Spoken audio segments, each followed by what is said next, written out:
Don't I know you, sir? Don't believe so. I haven't been here in many years. Name's Silas Greaves. Silas Greaves? The bounty hunter? Used to be. What are you doing here in Abilene? Just passing through.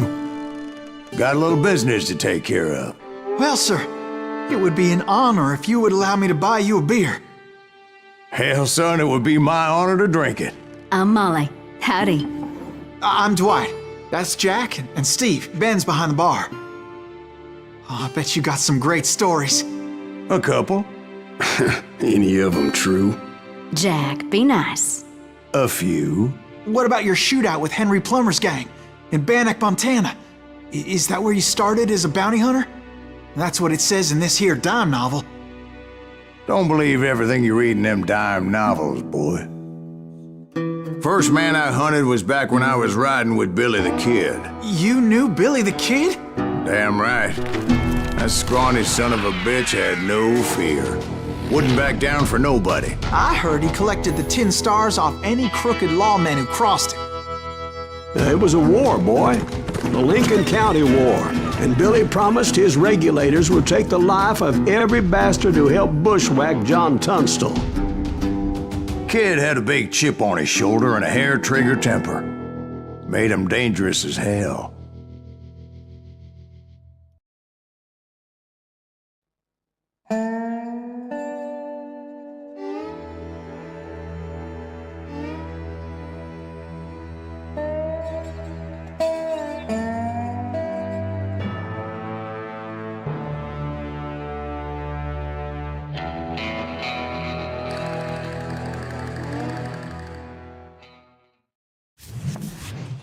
It was about 30 years ago.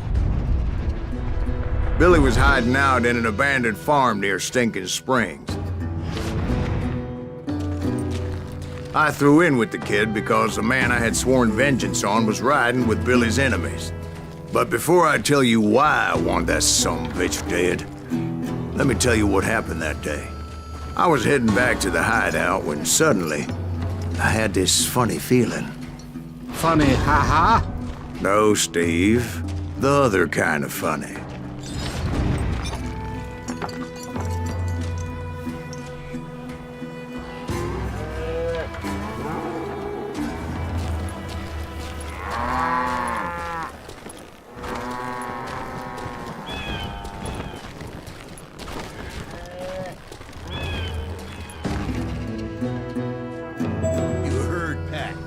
Stay here and keep an eye on the road. That's not fair. We're missing all the fun. I knew those two morons would never let me through. I had no choice.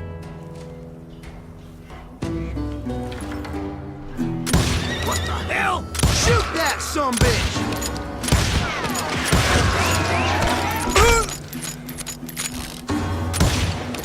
Oh! I'm done with you.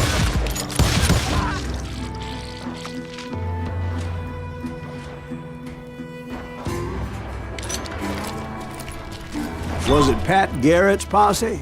Oh, yeah. I heard the shots and I knew I had to move fast. Garrett and his army of deputies had surrounded the entire homestead.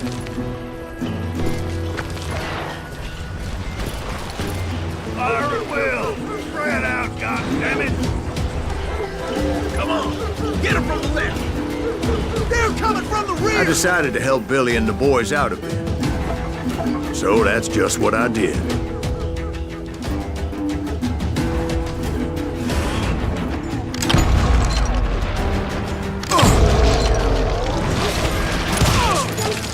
Hey, we have one behind us! Stay on it! Covering fire! As the governor of New Mexico was paying for the kid's apprehension, Garrett was able to hire every gun hand in Lincoln County.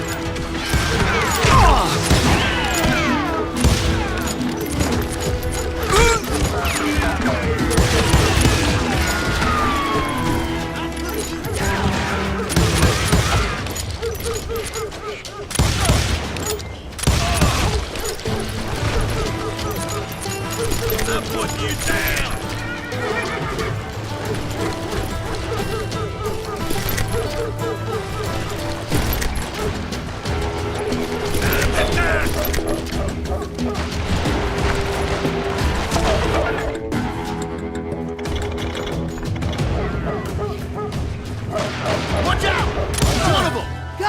coming! He's right behind us!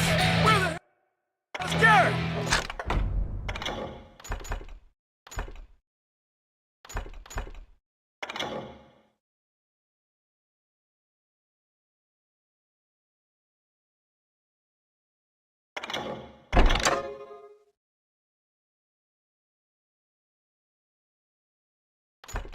Never around when you need it! Come on! Garrett's men were running around like a bunch of chickens with their heads cut off.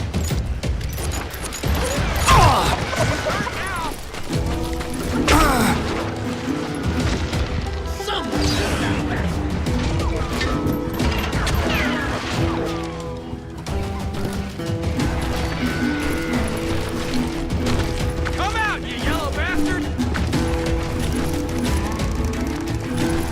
Kill him for Christ's sake!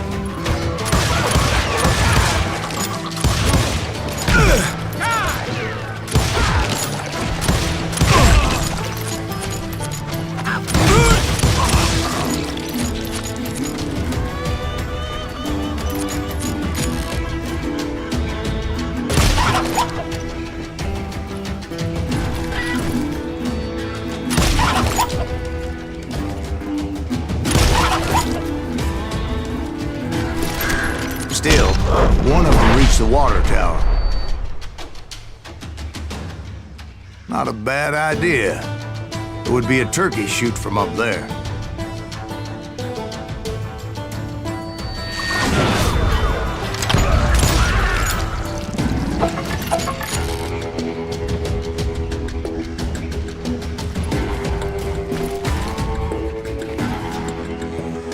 Luckily, these shooters Garrett hired weren't the sharpest tools in the shed.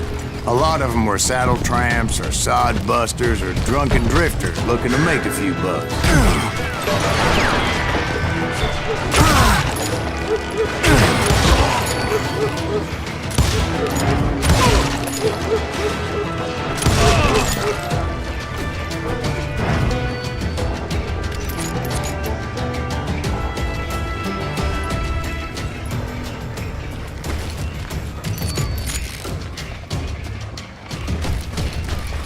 Then, I heard a friendly voice yelling at me from the window. Back door!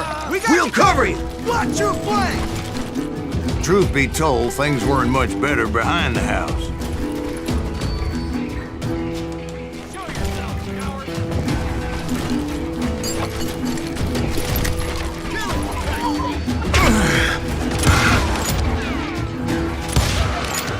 I cut their numbers in half, but that just made the ones that were left twice as mad.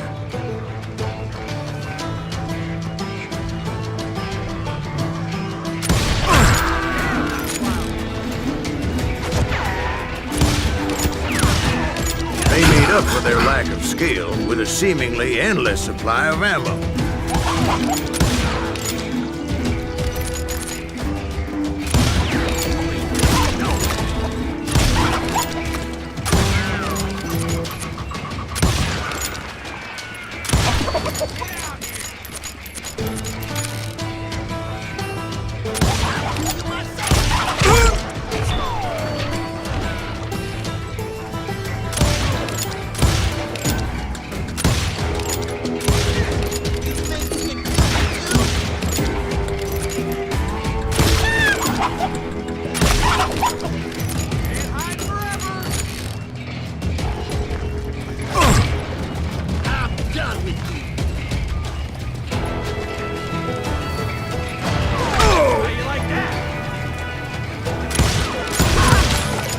It was a bit of a slog, but I finally fought my way around the back of the house.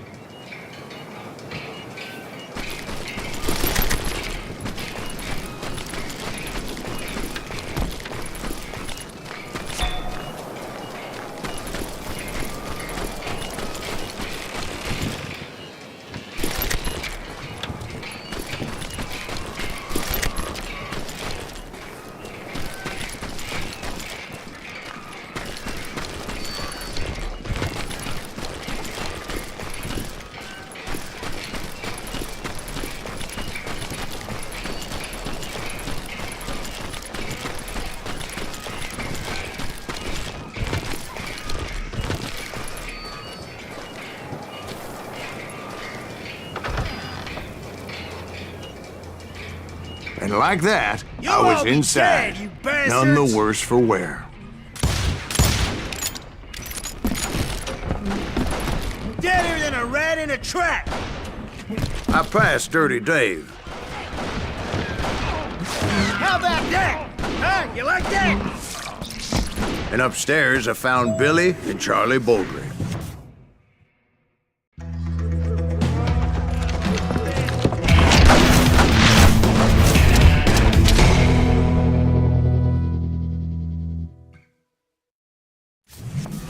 Billy looked at me and said, "About time, amigo. Grab a gun and get to the window." Wait, so you were friends with Billy the Kid? Yeah, sort of. Anyway, we were surrounded by dozens of deputized shooters who wanted to do us harm.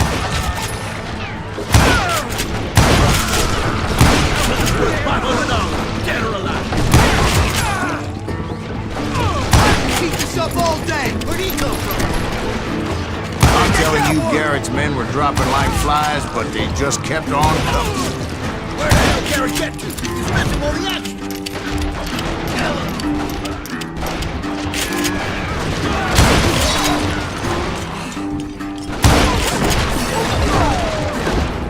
That's when Charlie got hit. "They're catching us in a crossfire," shouted Billy. "Get to the other side!"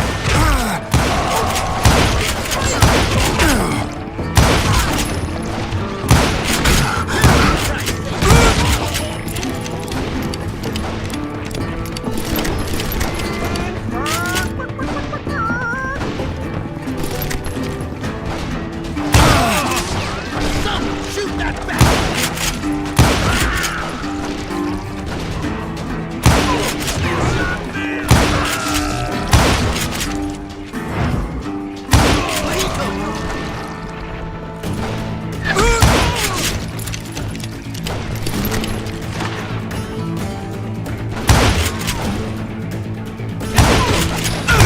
I don't know how many of those cocksuckers I personally put down, but it was pretty clear, even to Billy, that maybe discretion was the better part of valor. What's that mean? It means that it was time to cut and run. "They got a cannon!" Billy shouted. "Get the horses and bring them round back. I'll draw their attention." He directed that order at me, and I thought, why the hell do I have to do it? But I went anyway. Dumbass that I was back then.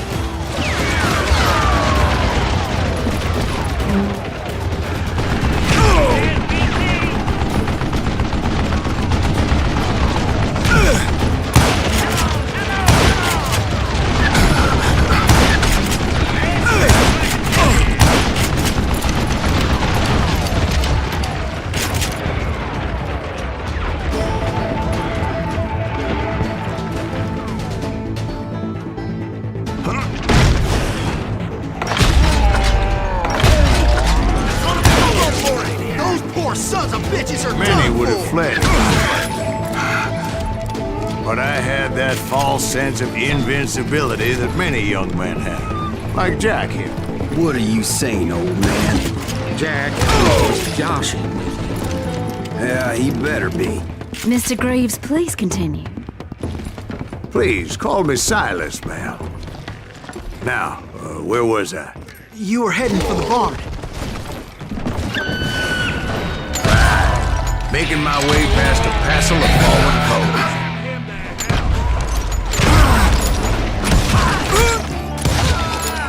This son of a bitch is pissed me.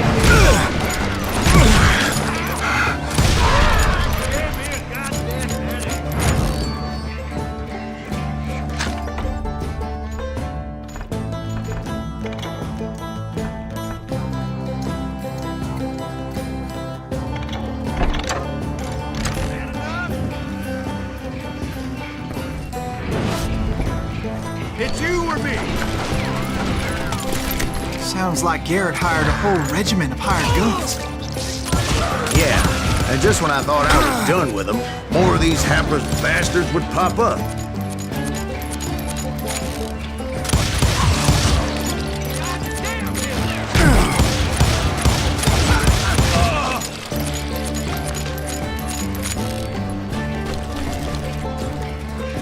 Finally, I had the stables within my reach.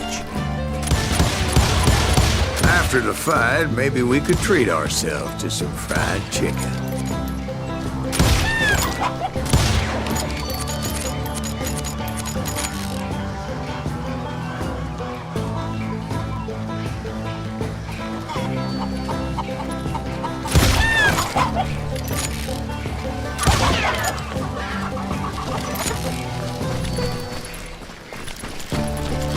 And that's when I met Sheriff Pat Garrett. I read that you went toe-to-toe with him, sir. That backstabbing bastard with that tacked-on tin star.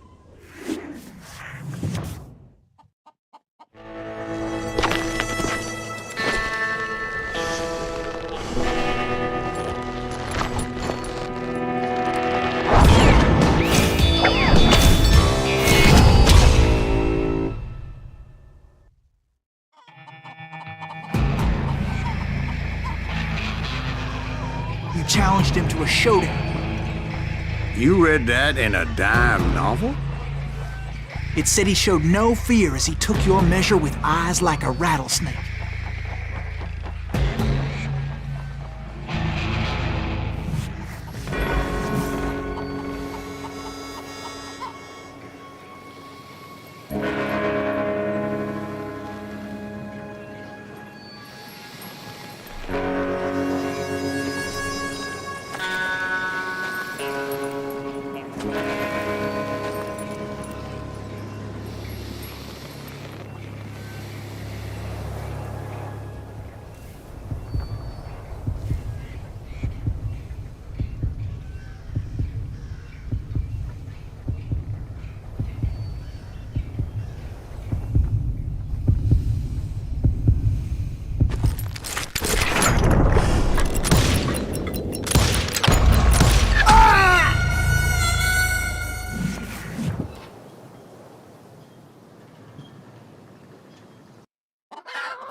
And that you killed Is that what that penny in a fair dreadful? fight. No, boy. That ain't what I meant when I said I met Pat Garrett.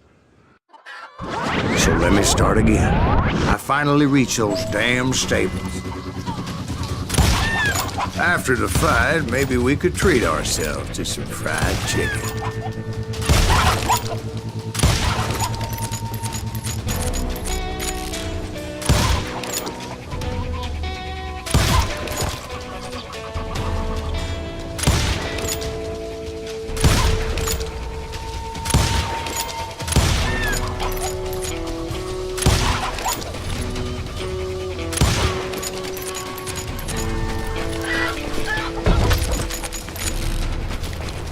Stepped inside, and last thing I heard was Garrett's voice.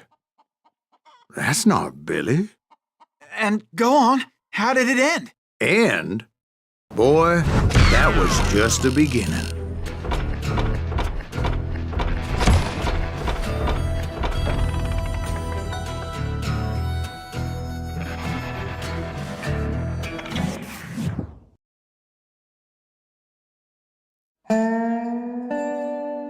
So what happened? Did Garrett arrest you? Yeah, after I came to, the bastard had clocked me with his Colt.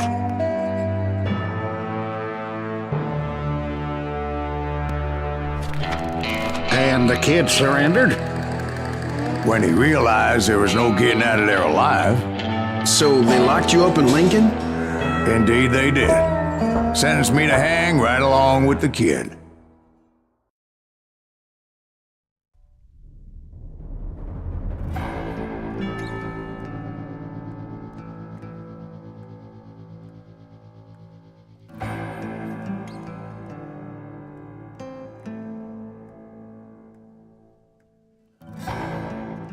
It's important to know that I was only riding with Billy so I could find the bastard I was after.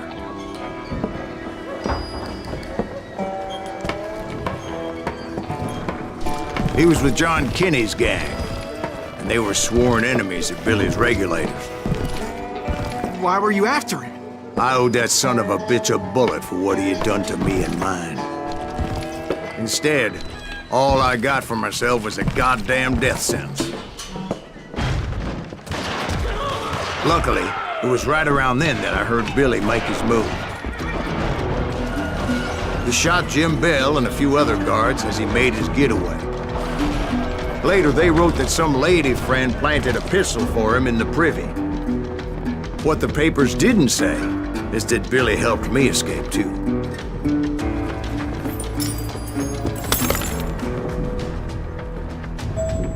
My first order of business was finding a firearm.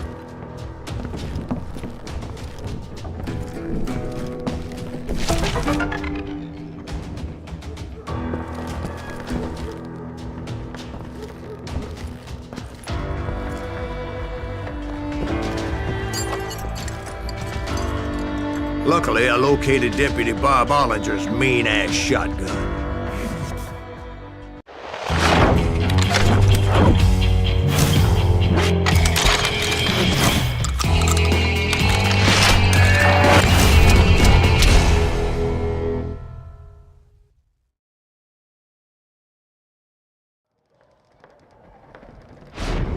I saw Billy through the window, and he yelled that I should take to the rooftops to make my escape.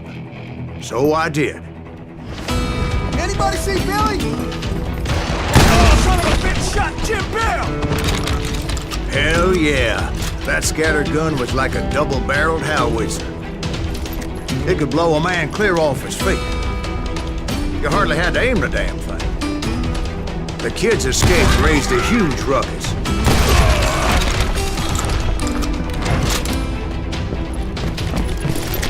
Guards were everywhere looking for him. Can't let the kid get away!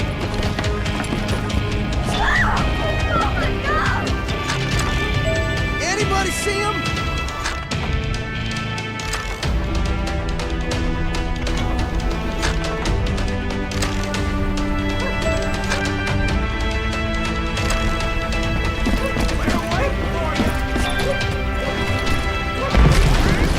Jump from roof to roof like a damn alley cat.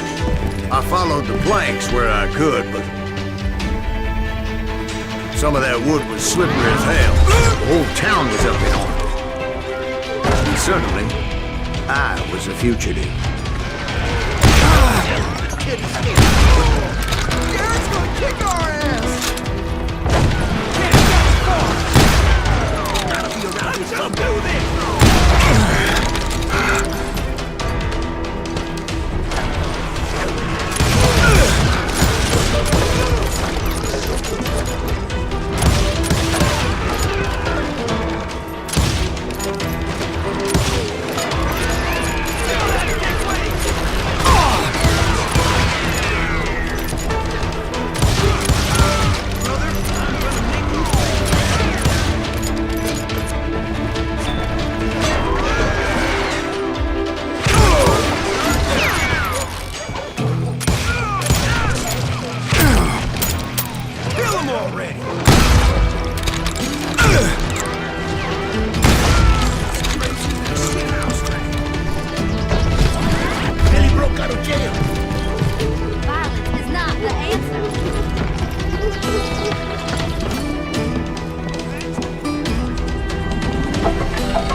So that bastard you were after, what did he do? He did me and my family a grievous harm. But I knew if I was ever gonna find him, I would need to get my ever-loving ass out of there. I tried to be stealthy and sneak my way past. This town doesn't have a moment's peace.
You!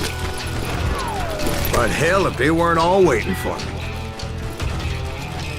Apparently, some of them thought I was Billy. You hooligans can go to hell!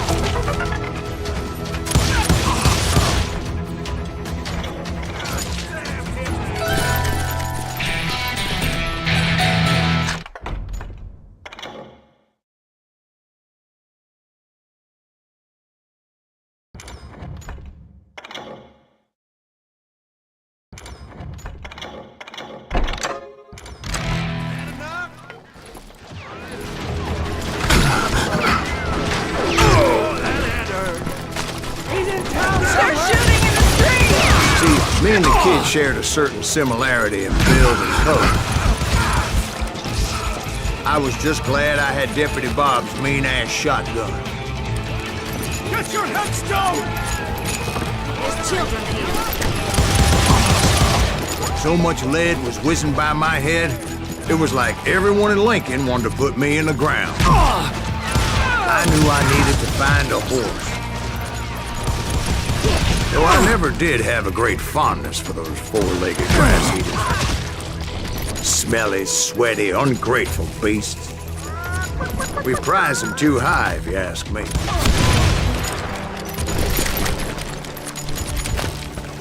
I'll flank it!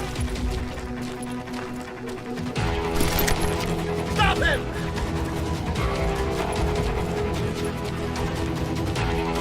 Get out of here!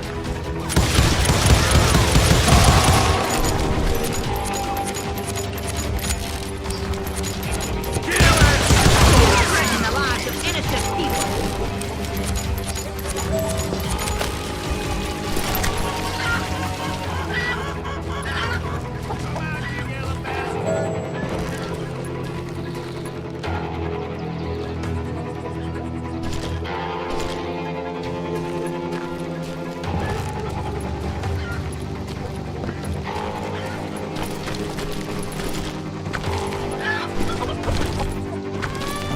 You can run, but you can't hide! Jesus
But where was the kid while you were busy getting shot at?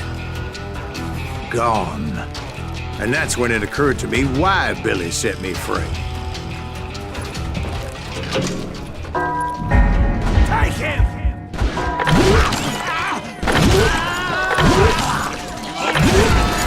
Respect for decency? So I could be a hapless decoy and draw attention while he snuck out of town.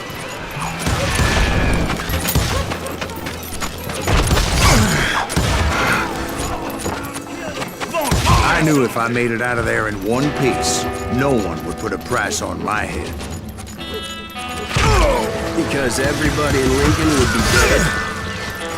No, because they all thought I was Billy, and all that blame would fall on him. Meanwhile, Deputy Bob Ollinger was organizing a posse to put me down. He was already a mean son of a bitch, but he was doubly pissed that I stole his mean-ass shotgun. Get the women Arm yourself! Attack to get away!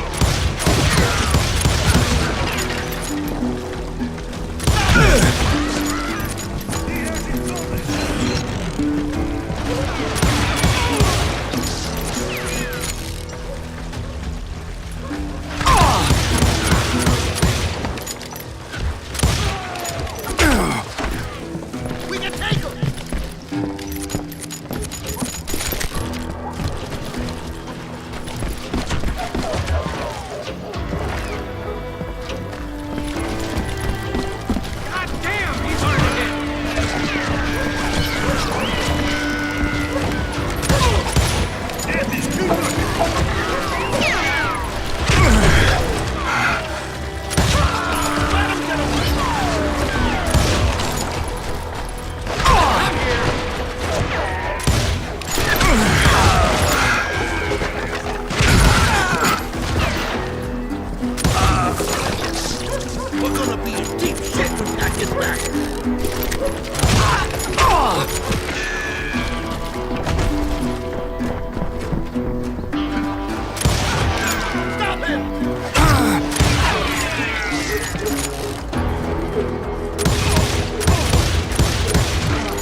I found what I was looking for. The stables on the edge of town.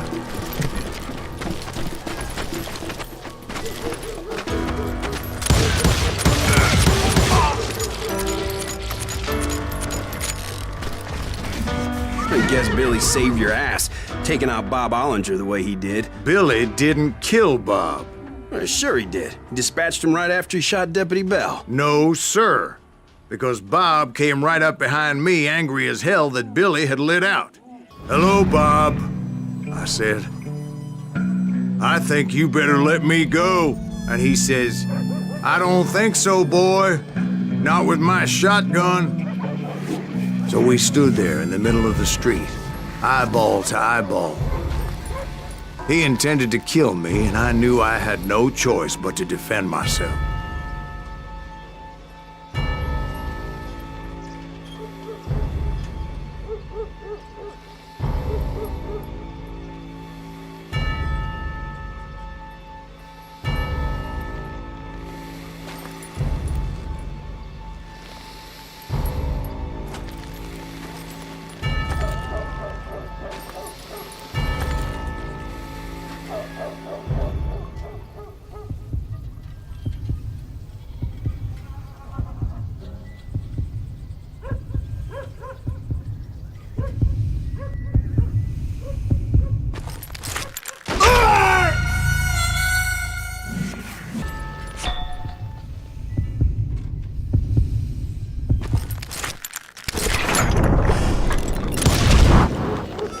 I killed him in a fair fight. Everybody saw I had no damn choice. Well, Lincoln got a mite depopulated that day. Pat Garrett gunned down Billy 3 months later, so his escape was all for naught anyway. So where'd you go after Lincoln? Mexico. Until I realized nobody was looking for me. I ended up taking a job at the Rurales. The Mexican Rurales? I was hired to help them track down the cowboys. The most vicious outlaw gang in Cochise County? Curly Bill Brocious? Johnny Ringo? Led by old man Clanton himself. They must have paid you a pretty penny to take them hombres on. Not really. But truth be told, I had my own reasons for going after those boys.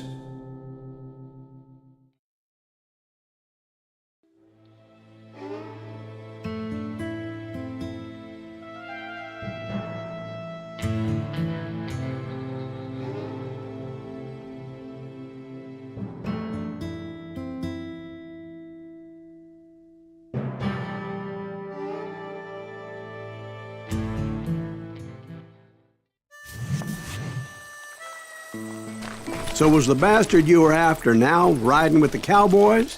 Roscoe Bob Bryant was his name. Oh.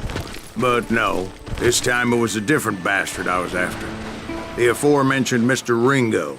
I came upon them robbing a stagecoach, which wasn't surprising, being they were such murderous thieves and bastards. The bandits wore red scarves, so I knew they worked for the old man. Over there! I did my best to help those poor passengers. God damn you!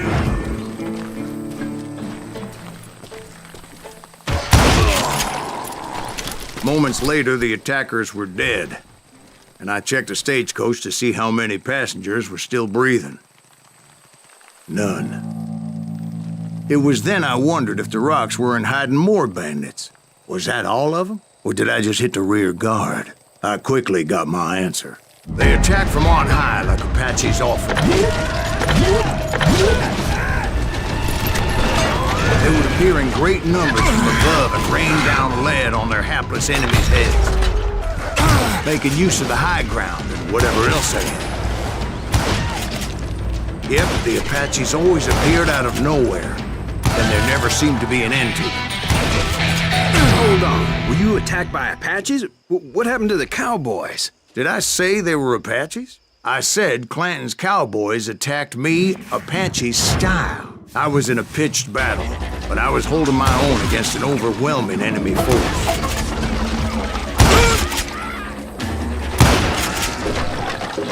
See, at the time, I was still pretty green, but often blunder into regrettable situations. But I just kept shooting at anything I could see up in those damn rocks. I didn't see Ringo, but I knew he was with the cowboys. He and Roscoe Bob had done me a dreadful wrong, and I was determined to have my revenge. But to get to Ringo, I knew I'd have to fight my way past these other assholes first.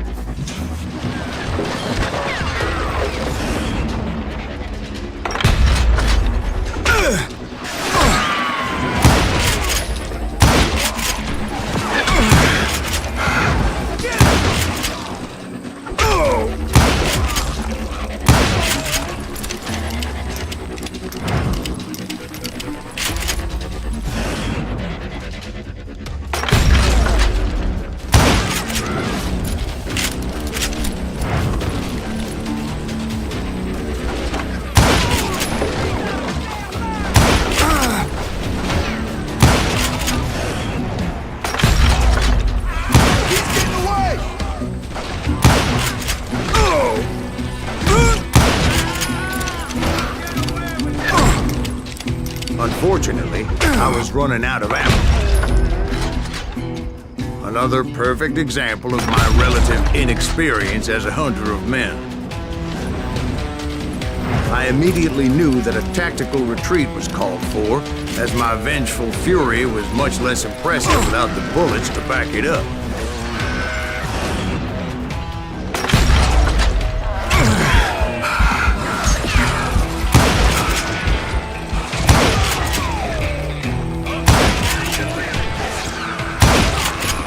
Finally, they managed to corner me.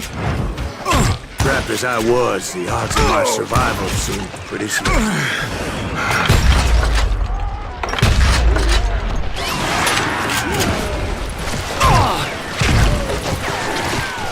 Luckily, serendipity was on my side as I suddenly spotted a way out of my predicament.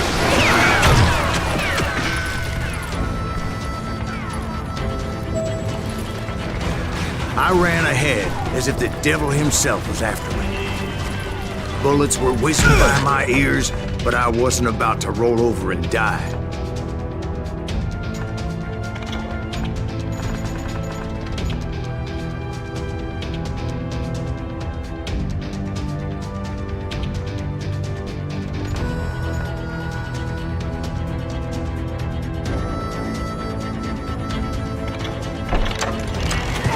I just kept running like there was no tomorrow. Because there wouldn't be if Clanton and his men caught up with me. As I was scurrying around those caves, I thought, what was I thinking? Going up against a gang like this? Where's he gonna run to now?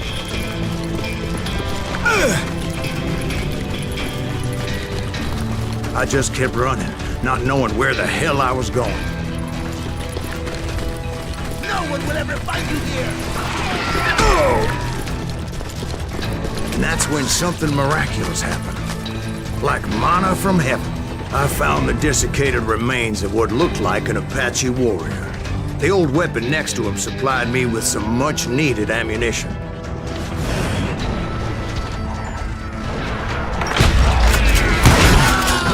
That master once told me it was more important to be lucky than good, and he would know.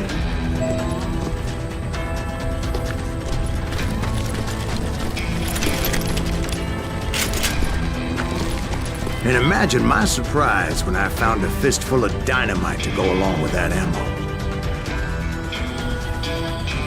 That stroke of good fortune evened the odds and bolstered my confidence.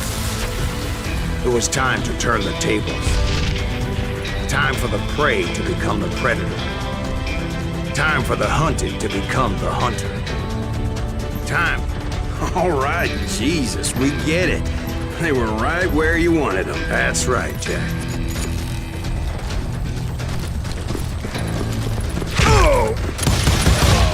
I was done running.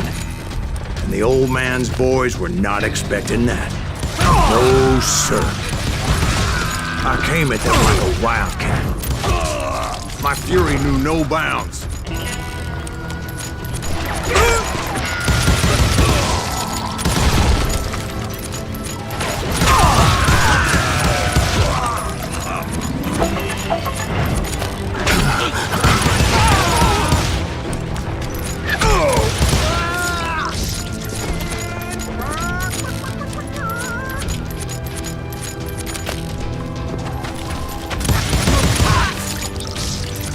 It was finally time for that old man to pay for his sins.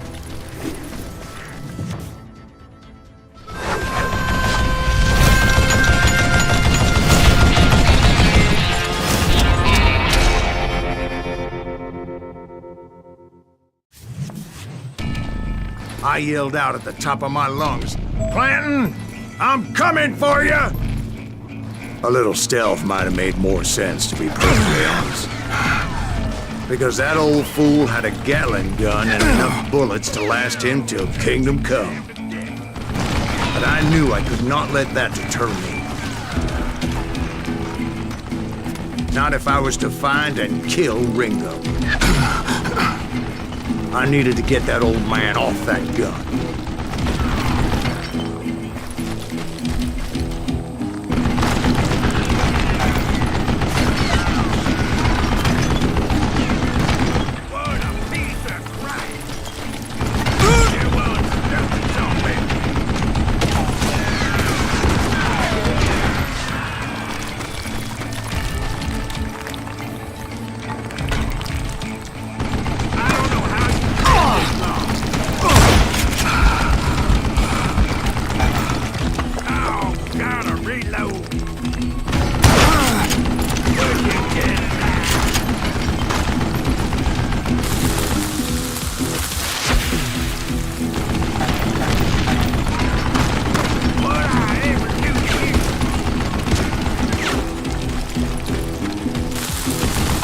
Most everyone thought it was the Ruales who had come up against him in Guadalupe Canyon, but it was just me. Get away with that!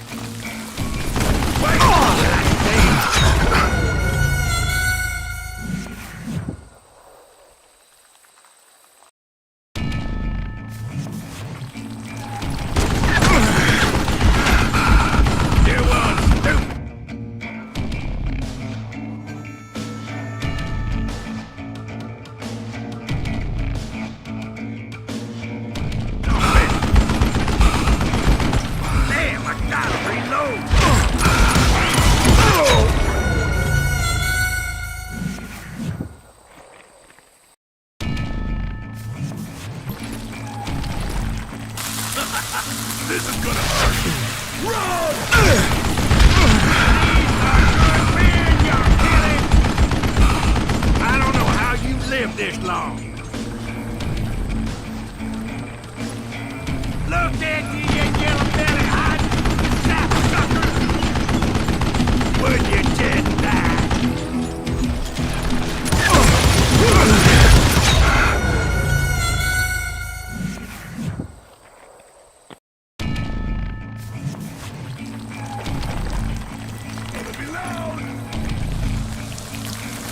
Shoot that asshole!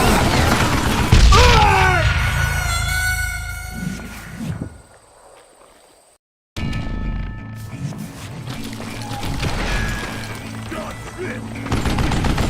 What I ever do to you? Oh, that's the trouble!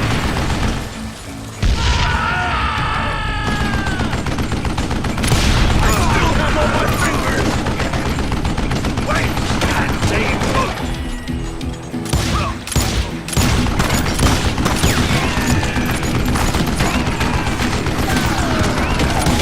Where'd you get that?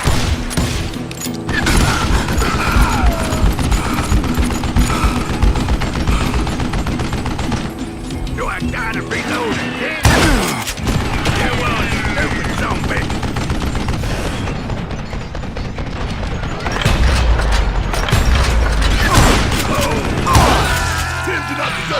Apparently, one of the cowboys made it out of there alive and told Ike and Billy Clanton that it wasn't a Mexican who took their father's life that day. They just assumed it was one of the Earps, and that little misunderstanding eventually led to that legendary gunfight at the OK Corral.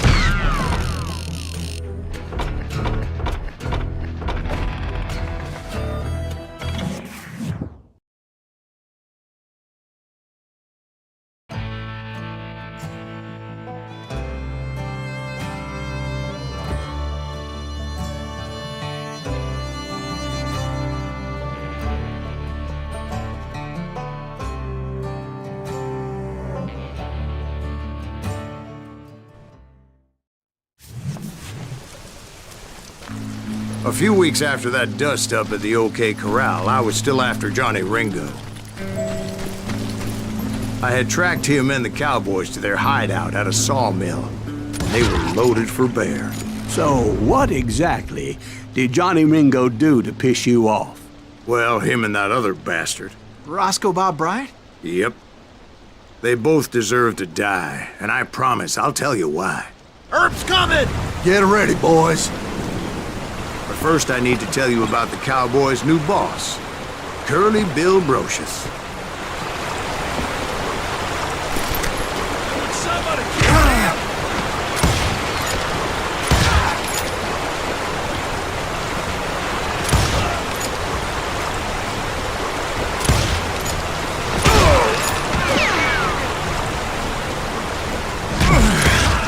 Curly Bill took charge of the Cowboys upon the old man's demise, and after that gunfight at the OK Corral, the Clantons wanted revenge.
So they murdered Morgan Earp and grievously wounded his older brother, Virgil.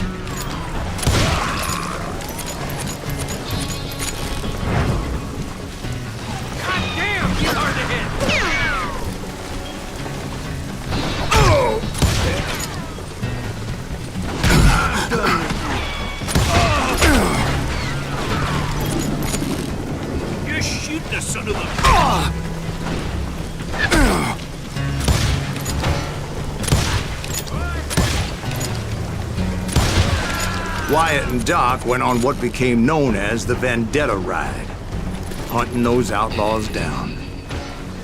So when I showed up, that's who they thought I was.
There were killers around every corner, all wearing red bandanas.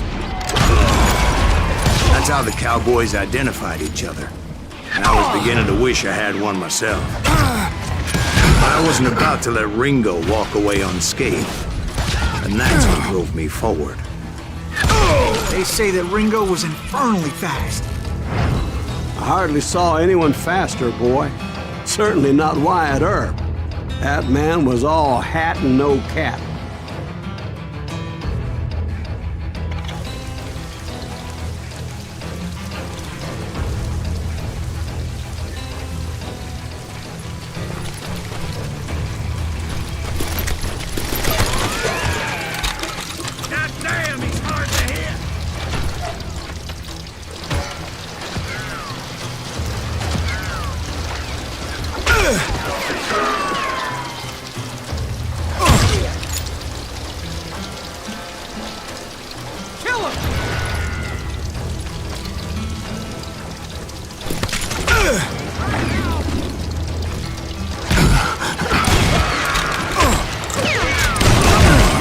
Wasn't much of a match for him, but Doc Holliday might have taken That Lunger should have kept his nose out of it. They never charged anyone for the murder of Morgan Earp.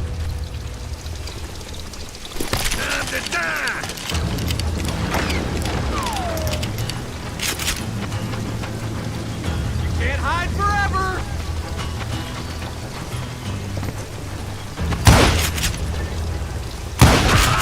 But everybody knew that Curly shot him in the back. That was common knowledge. Yeah, maybe so. But Ringo had nothing to do with it. He was just being loyal to a friend. Is that what you call it? Being loyal? Well, to get to that loyal friend, I had to pass by some buzzsaws as big as a man.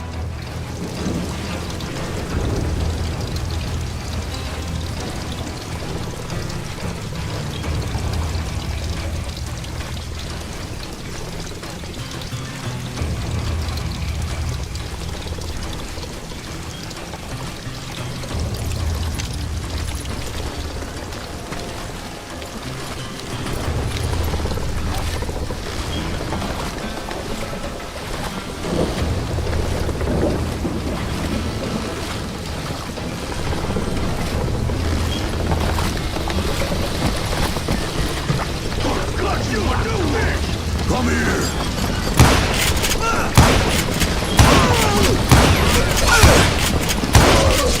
Excuse me, sir. I have a question.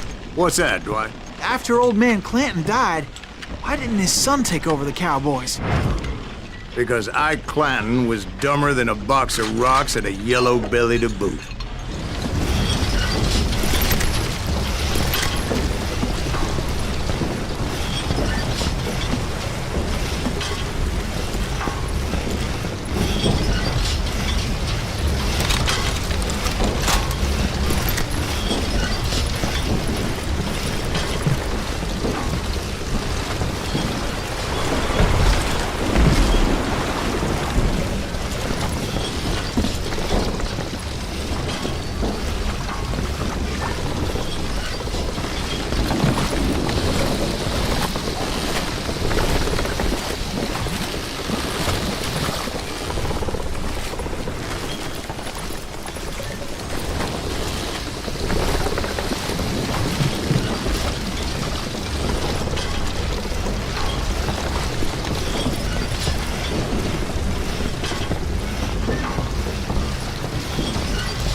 Where was I?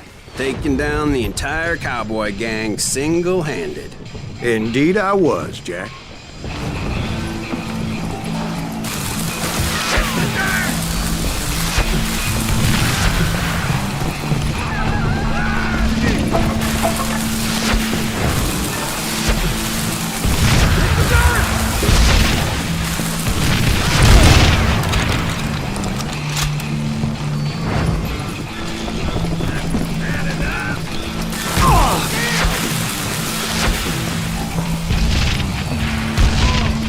It wasn't easy, as those boys had good cover.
There were carts everywhere, piles of lumber, and God knows what else for people to hide behind.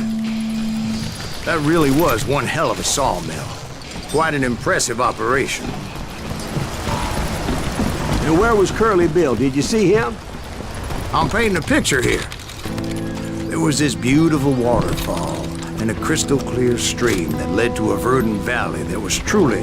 Consider your picture painted. What happened next? Well, finally the bastards that were still alive made a last stand.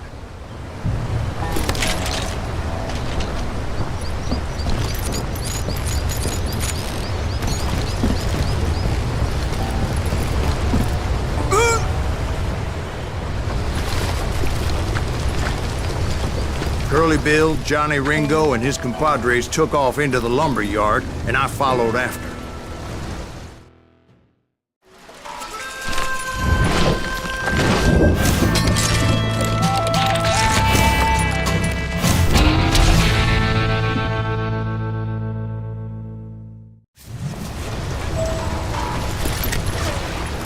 Are you saying they ran? Cowardice was not in Ringo nor Curly Bill's nature. No, sir. I never said they were running scared. They just wanted me out in the open. Time to dance with the devil! Got a lot of sand showing up here all by your lonesome. Did that son of a bitch Herb send you to kill me?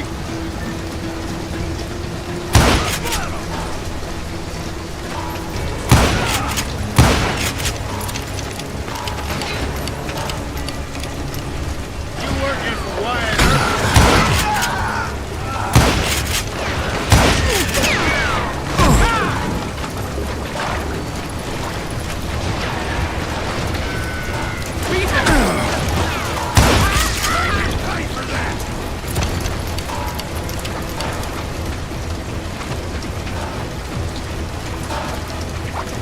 No one kills Curly Bill!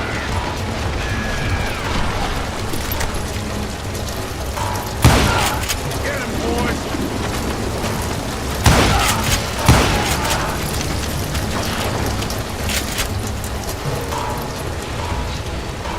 Kill him! How you like that?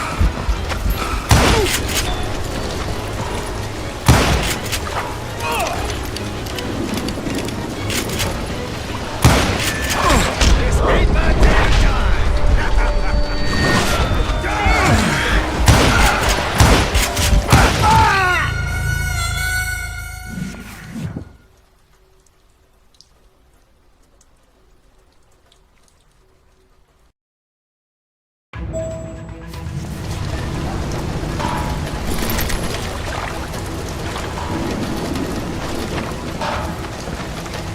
hiding like a scared little puppy.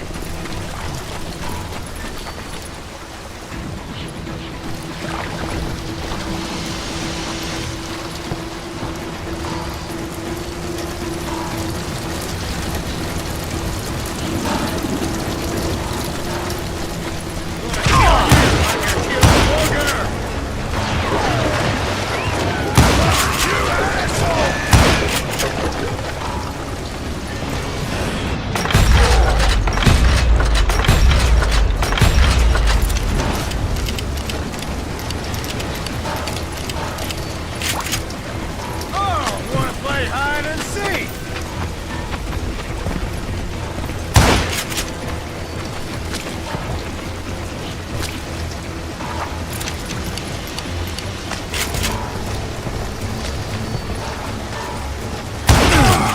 Come on, kill that annoying son of a bitch! You want some more?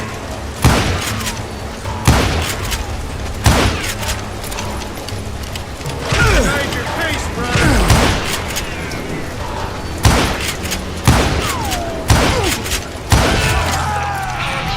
Brocious gave me no choice but to take his life. But Ringo was nowhere to be found. I knew you didn't kill Ringo, because he was found dead in a different location altogether.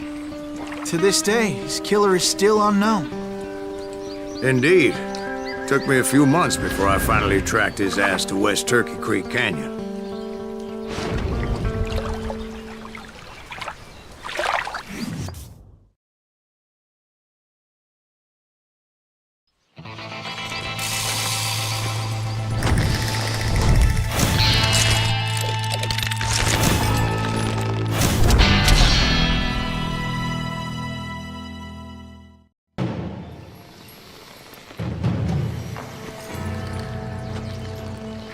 That's incredible, sir. I always thought that Doc Holliday was the one that killed him.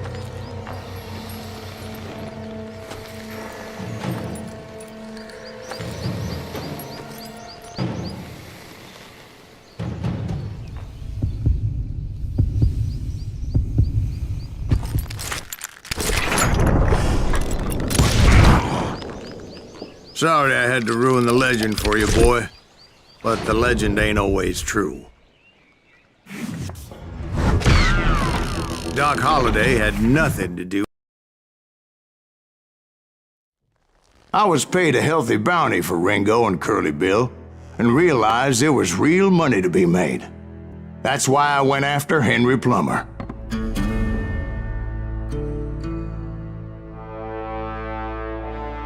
Now, wasn't he the sheriff who augmented his income by shaking down miners and robbing gold shipments? That's the one. Oh, yeah, I remember him. He ran that gang of thieving outlaws called the Innocents. So it's true that you went toe-to-toe with him? Indeed I did, son. Indeed I did.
I knew I needed resources if I was going to track down Roscoe Bob Bryant, and hunting Plummer looked like a good way to get rich quick. As the local vigilantes exposed him as the leader of the bandits, and put a generous price on his head. Plummer rallied his gang to plunder one last gold mine before making their escape, and that's where I thought I'd find him.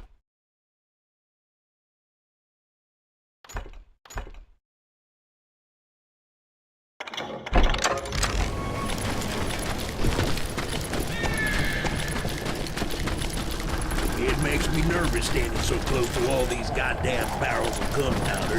Why would you be nervous? No one has the cojones to come after us. As long as you don't light up a cigar, we're fine. Besides, George is up there on the rocks with that rifle. Oh, yeah? Who the hell is that? As my late father pointed out to me more than once, God made men. Samuel Colt made them equal.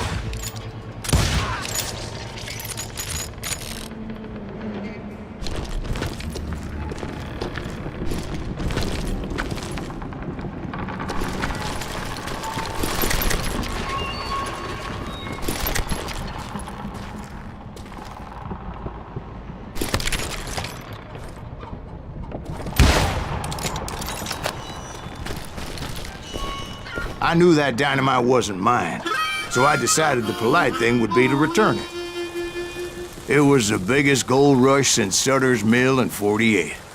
Unfortunately, prospectors weren't the only ones drawn to those riches.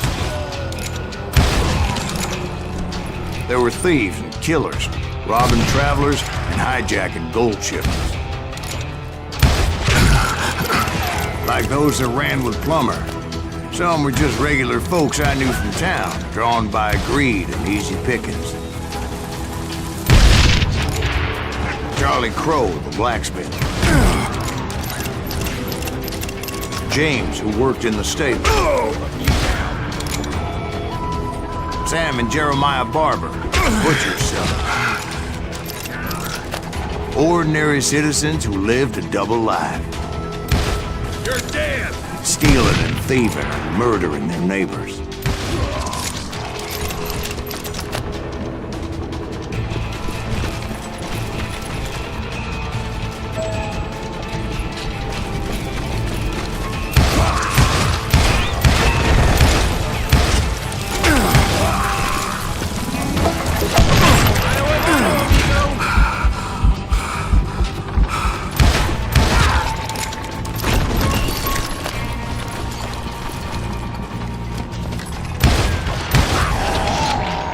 Of course, the rest were veterans of the Civil War. Stone-cold killers trained on the bloody fields of Shiloh and Antietam. Plummer had a lot of men on his payroll. A hell of a lot. That son of a bitch pretended to protect the public with one hand while stealing them blind with the other.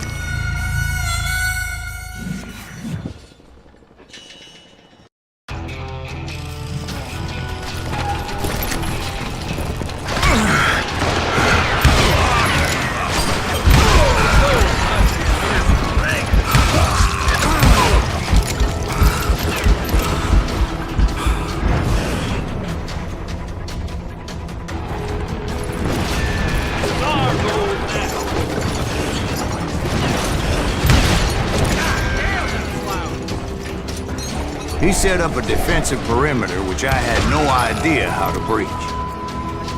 Dangerous, desperate individuals. I was outnumbered and in way over my head, but I was too damn stubborn and stupid to realize it. They must have thought I was tough, or had some kind of death wish, seeing as there were barrels of gunpowder everywhere. One stray bullet, one stray spark, and I'd be blown to hell and gone. I thought I was some kind of hero.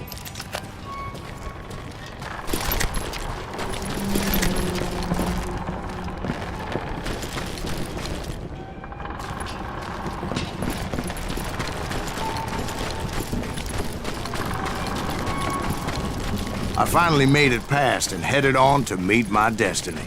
But first, I had something I needed to figure out.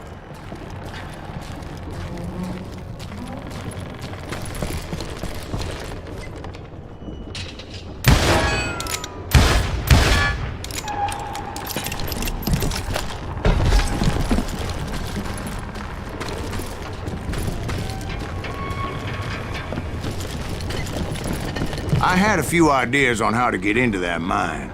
But once I made my decision, I knew there was no turning back.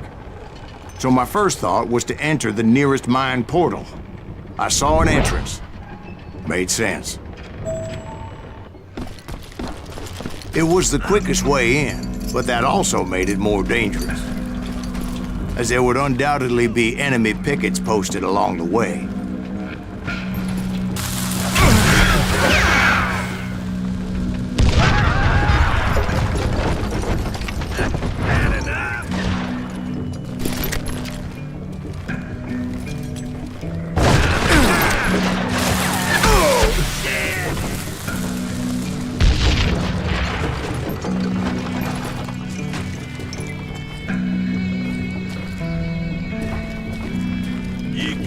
Besides, once you enter a mine like that, it's easy to get all turned around.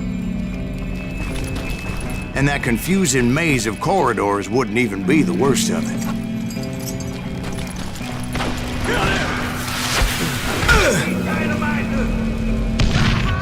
Some of those shafts could be as deep as hell.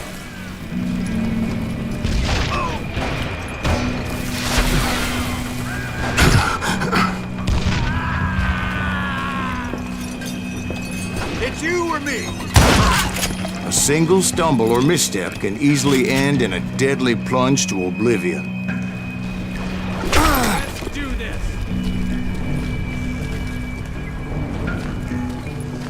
You can't hide forever!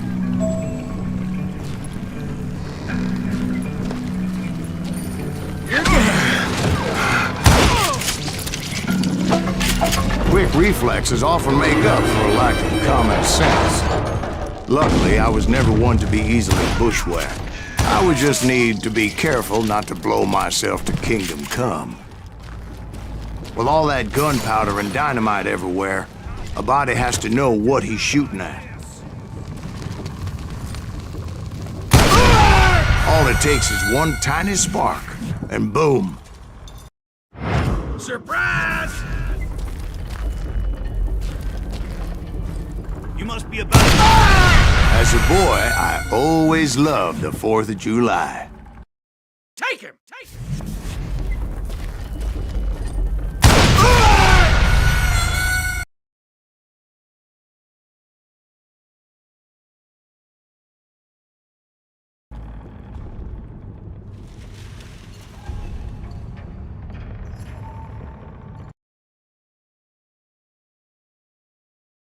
Get him!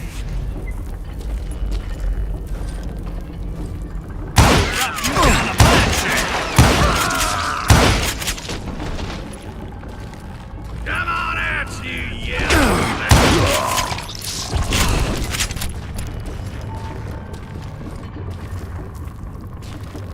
One wrong bullet could have turned that mine into a dad-blasted tomb.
Freely admit that my plan of attack was not just moronic, but clearly insane.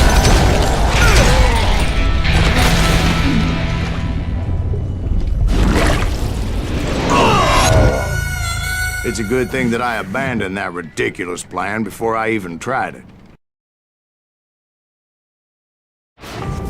Instead, I spotted a ladder, a way into the mine from the opposite side.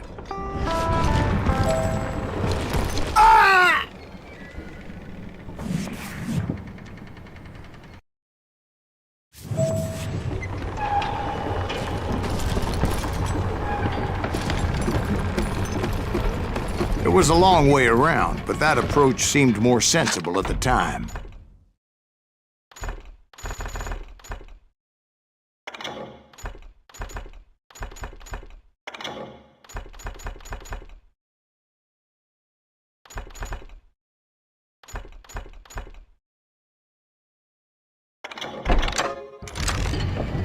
Of course, being I had a problem with heights, that scaffolding scared the bejesus out of me.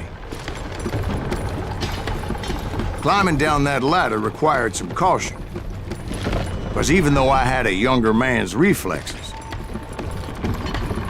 no man can dodge a damn bullet while climbing down a rickety ladder. I needed to make a leap of faith. I was determined not to give up, however. That Sheriff Plummer seemed quite the despicable character. When the vigilantes discovered what the sheriff was up to, people were outraged. That 10,000 they put on his head would go a long way to helping me find old Bob. And I had made it my mission to settle that score come hell or high water.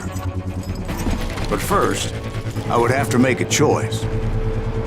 Take the elevator or climb the ladder.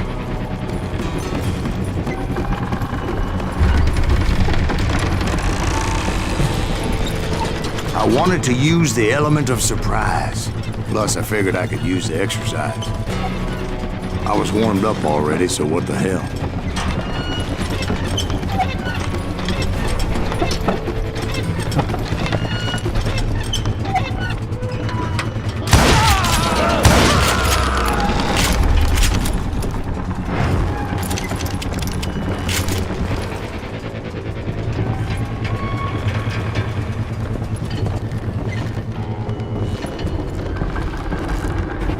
Plummer was a mad dog killer, and the people of Nevada City deserve better. Nevada City? Well, I thought Plummer met his maker in Bannock, Montana. Right, well, he was the sheriff of both places at one time or another, but that's neither here nor there.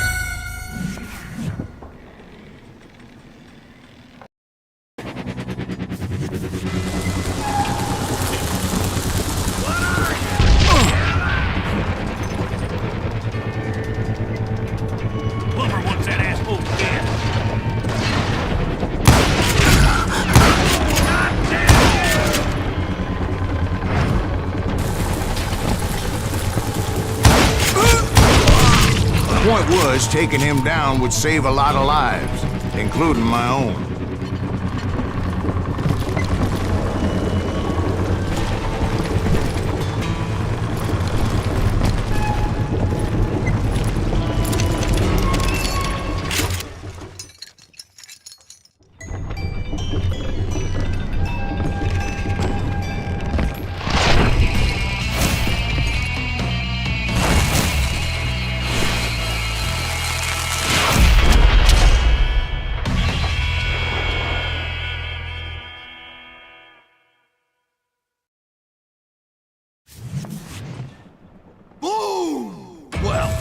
This day is just getting worse and worse for you, ain't it?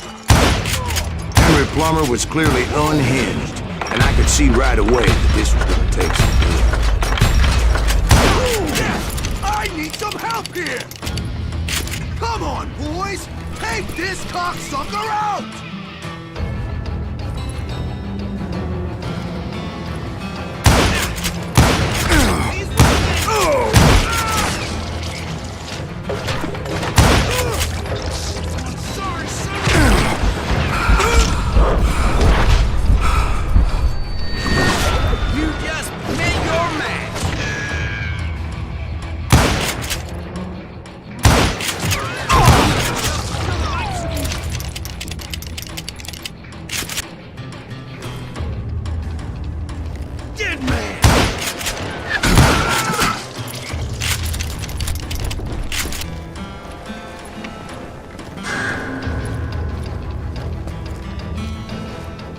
This, you son of a bitch! Keep pissing me off!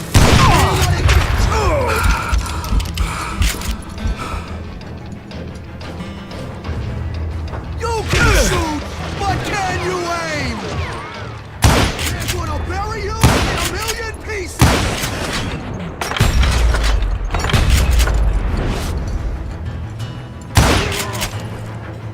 You ain't beefing me. They're gonna need a dustpan to pick you up! He's killed a lot of good men!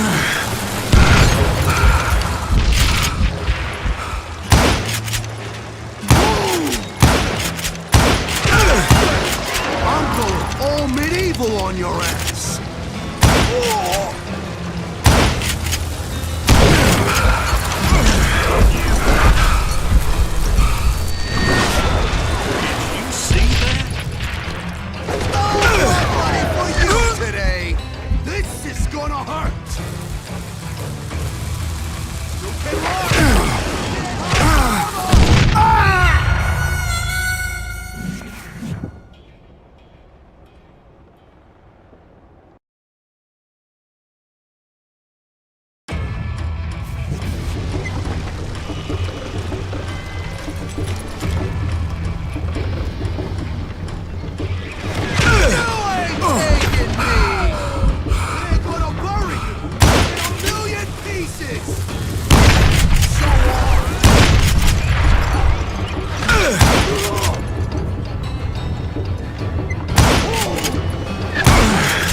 I'm going all medieval on your ass!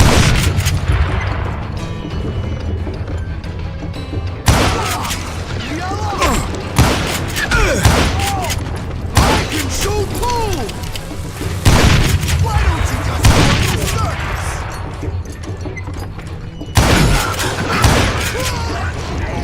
So that's how Henry Plummer died.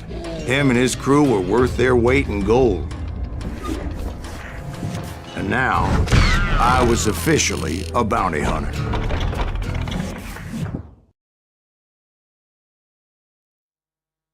So, did you finally go after that Bob feller? Well, I heard word he was in Kansas with John Wesley Hardin. So that's where I went. Where in Kansas? Abilene. Why do you ask, Ben? No reason. Was Hardin as fast as Ringo?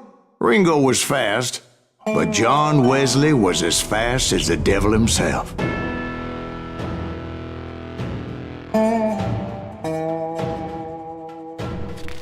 Hell, he killed his first man at 15. From that day forward, he had a price on his head and wouldn't back down for nobody, not even Wild Bill Hickok himself.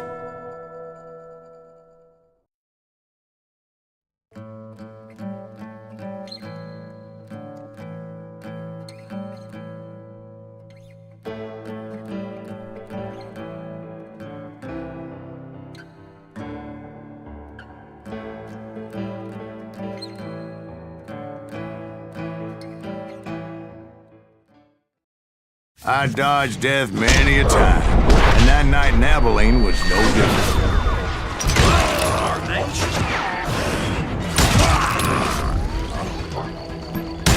I was there with the intention of finding that bastard Bob and collecting the bounty on John Wesley.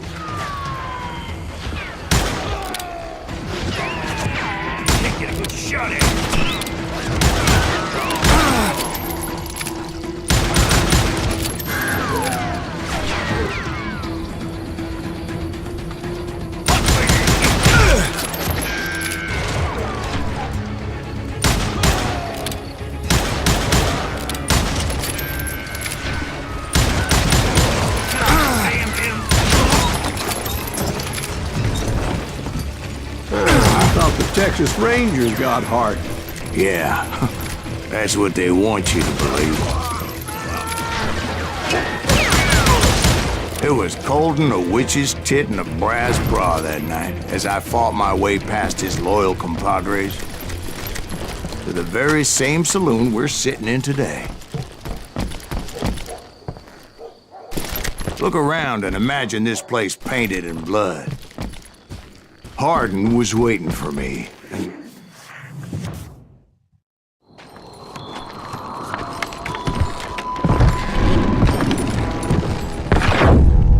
Wait, I'm jumping the gun here. Let me back up and give you some background on this sumbitch. He deserves that much. Don't you think so, Ben? John Wesley Hardin was a killer. By the end, he confessed to taking the lives of 42 men. He was a bona fide folk hero by then, and had amassed a gang of armed miscreants and other assorted thugs. He and his men set up camp outside of town, and I was hoping Bob was among them. God damn it!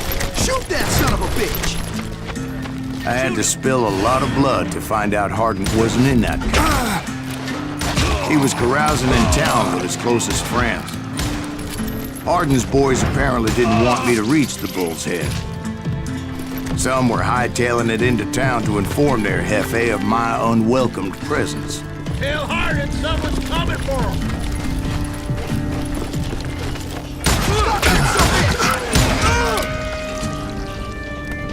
Let the boys know we got another law dog.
I wondered if Bob was among them.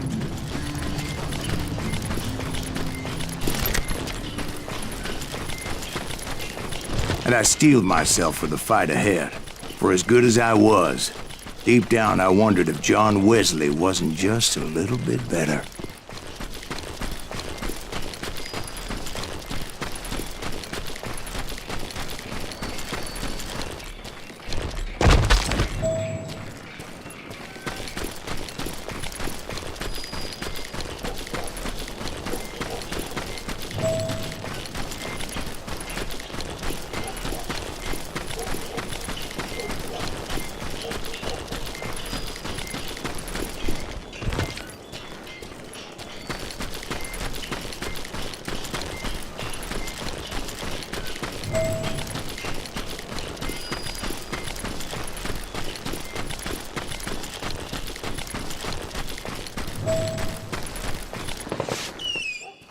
Before I could test my mettle against Hardin, however, I would first need to dispatch his cadre of hired killers.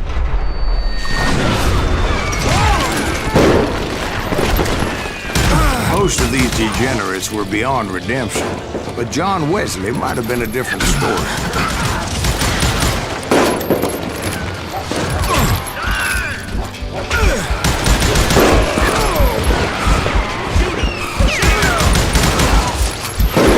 I didn't learn until later that that night was in fact his birthday celebration. Watch where you're shooting!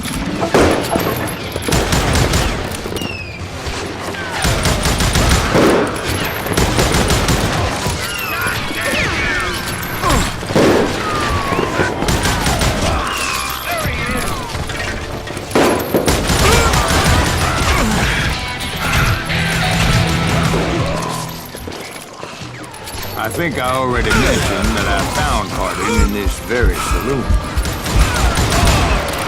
Suffice it to say, nobody there was happy to see me.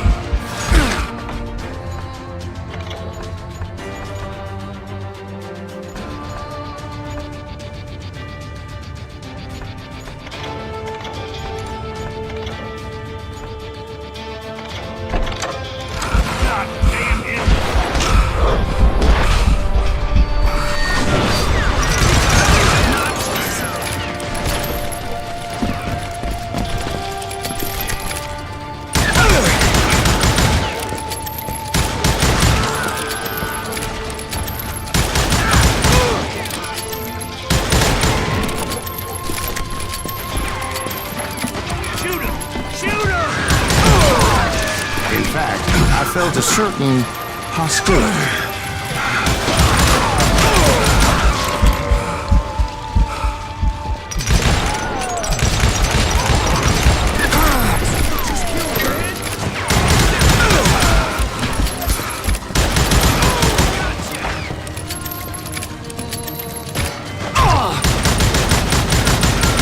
I was disappointed that neither Bob nor John Wesley were among the dead. But that was short-lived, as a moment later I was facing down the fastest gun in the West.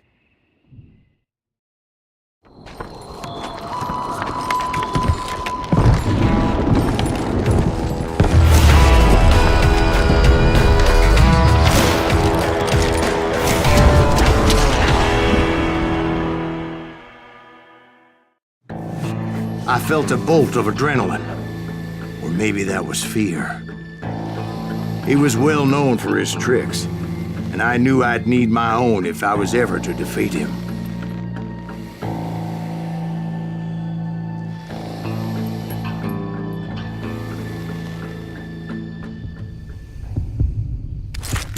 Ah! No, wait! He didn't hit me then.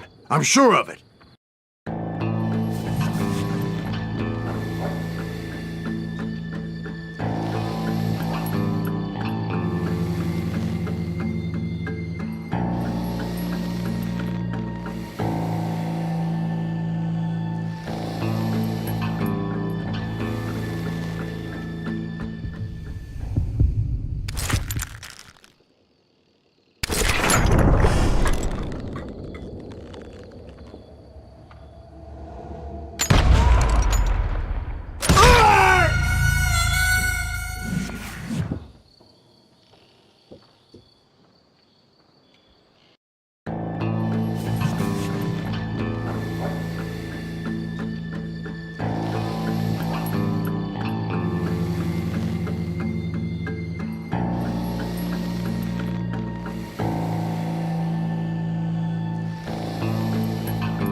But being inebriated as he was, he didn't count his and now, he was at my mercy. So he didn't die? No, I sent him to prison. Years later, after he was free, some restless avenger took his life. Shot him in the back in a saloon just like this one. Anybody up for another beer? Ben?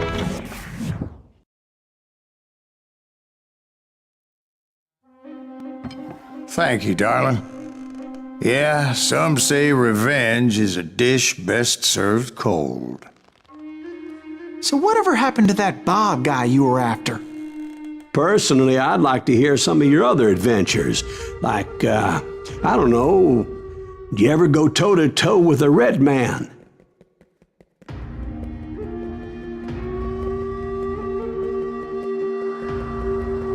Yes, I did, Ben. I remember once I was after this renegade Apache, Grey Wolf. Strangely enough, revenge was also his primary motivation.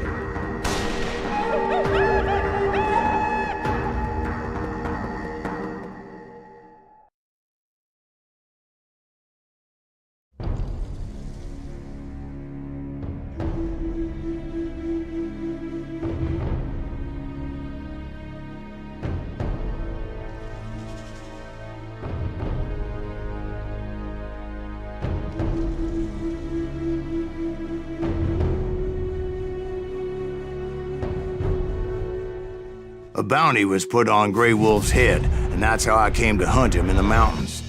Mountains so high they tickled the nether regions of heaven.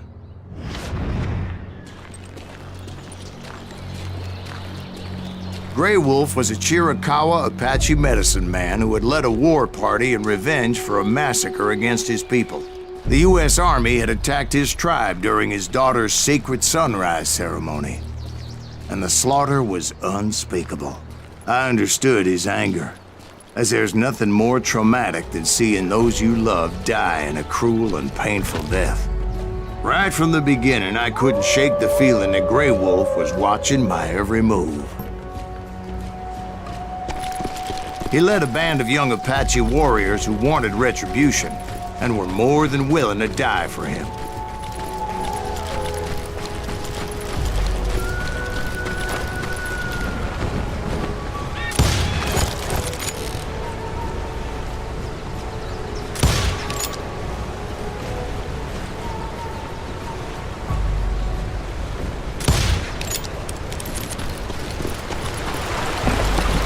They saw me before I saw them.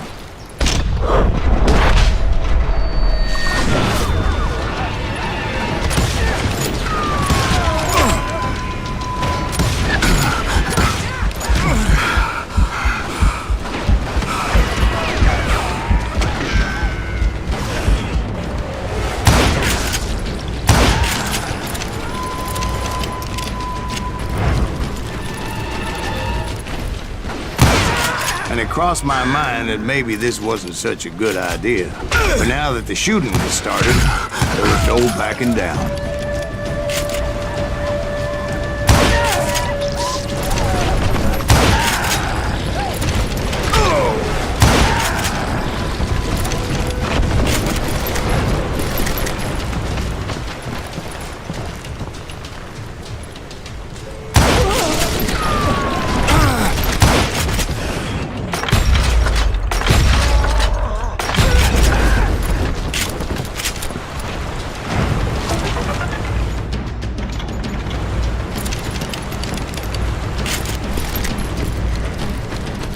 It was rugged country, the winter home of the Chiricahuas, and that's why they had retreated there.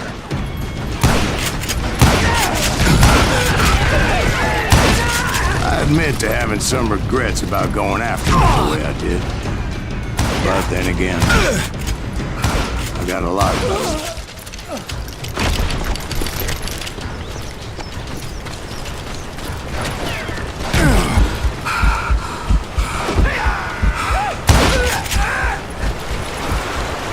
Did you find Grey Wolf? Not at that moment, but I did find the entrance to their hideout.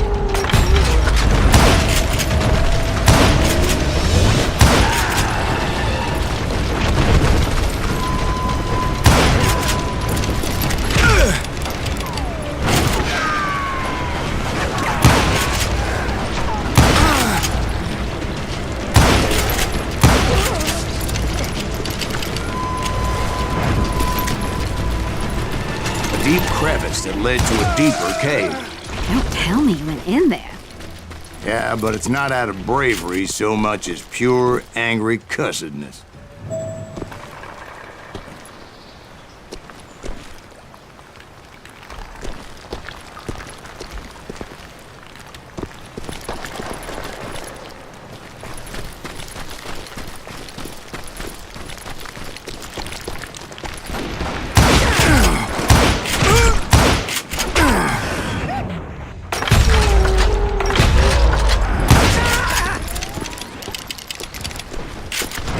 See, back then, I had a stubborn streak a mile wide, and I wasn't about to back down. So it was like pitch black in there? Actually, it was pretty well lit, as they had torches on the walls.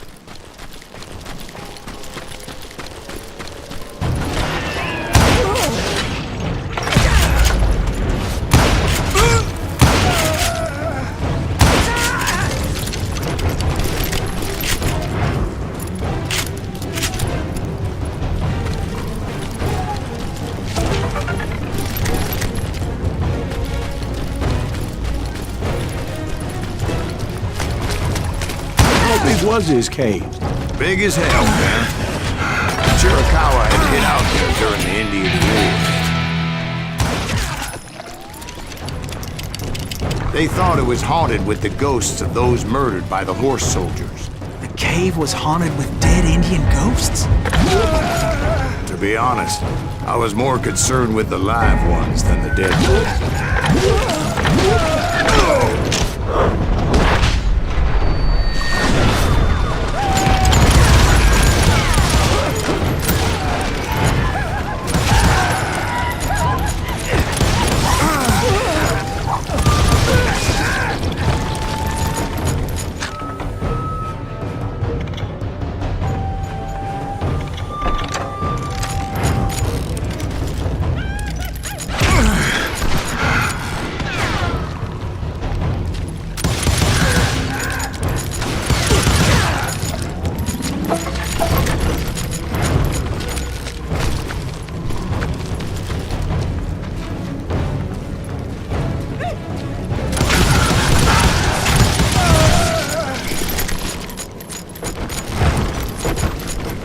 How come you know so much about engines? A few years back, I was married to two Mescalero women.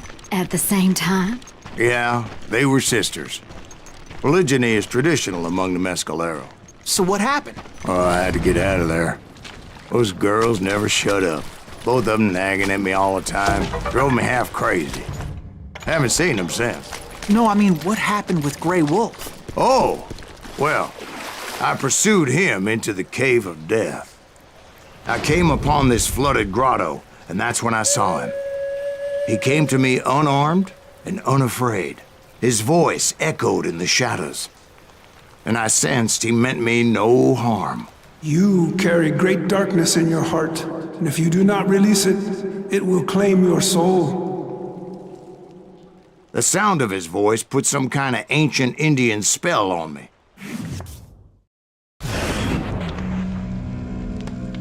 As his story unfolded in my mind, You will come to this place again and kill many more men, and the darkness will grow until it consumes everything that you are. The soul would have no rainbow if the eye had no tears. he said I was a great warrior, a coyote man, unequaled by any other pale-faced warrior, or something like that. The snakes will bite shadows of your past until a venom poisons your heart, and an echo of the song of the dead summons the spirits deep from within the mountains. I didn't quite get what he was saying, but there was definitely snakes. And indeed, his warriors surrounded me and attacked me like hungry wolverines. They couldn't stop me, though, and Grey Wolf wasn't in the mood for idle talk.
I swear I couldn't see any way out of this trap. But suddenly, one just appeared. Kind of like a miracle.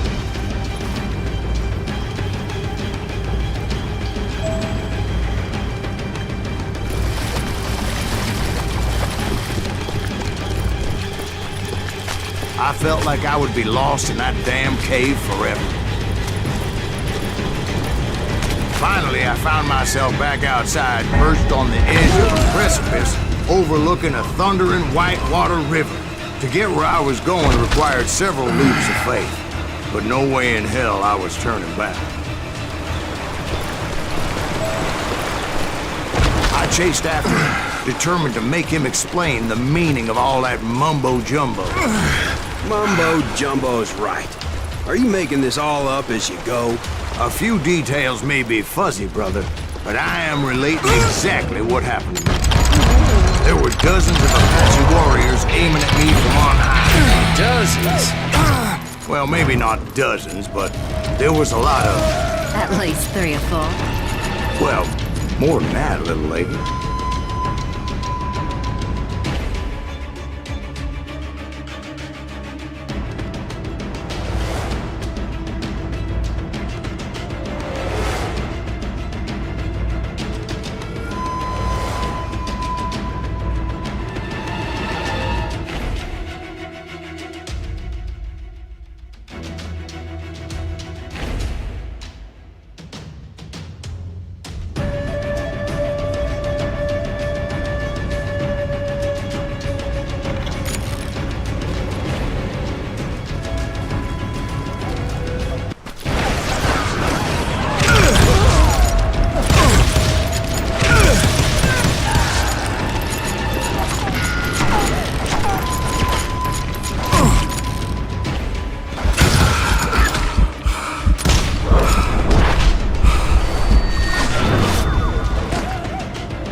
climb up creek ahead of me and scrambled up those rocks like a mountain goat. I was determined to locate Grey Wolf and find out exactly what the hell he was trying to tell me.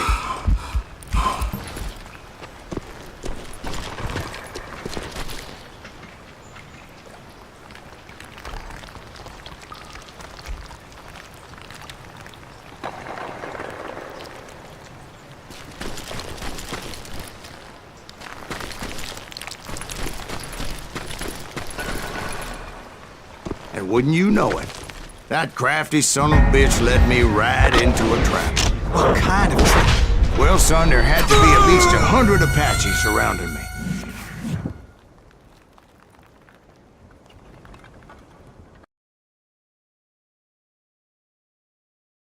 Well, son, there had to be at least 100 Apaches surrounding me.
100? God be my witness. Oh, come on. Who are you kidding? Hey, I believe you. Come on, tell us how it ended. All right, but I'm not gonna drag this out. Where were we? You were surrounded by 100 Apache warriors. Well, I didn't take the time to count them exactly, but there were a lot of them.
And in the end, a path appeared before me that I had not seen before.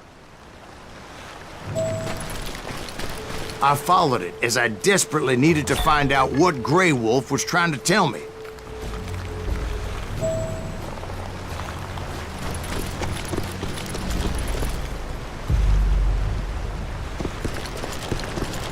But it was like that son of a bitch disappeared into thin air.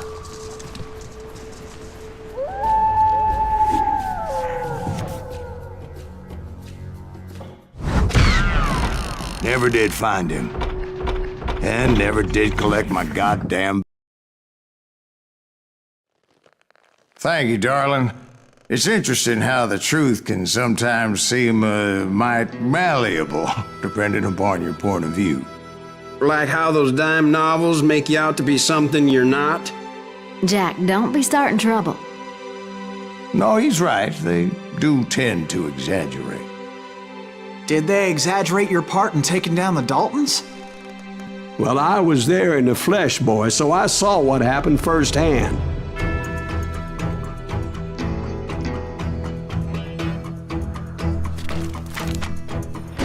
Those Daltons were lawmen once, before they all went bad, robbing banks and trains clear across the territory. Until Coffeeville, of course. I was one of the citizens who took up arms that day. Fighting on the side of the right? I did my best, sir. We all did.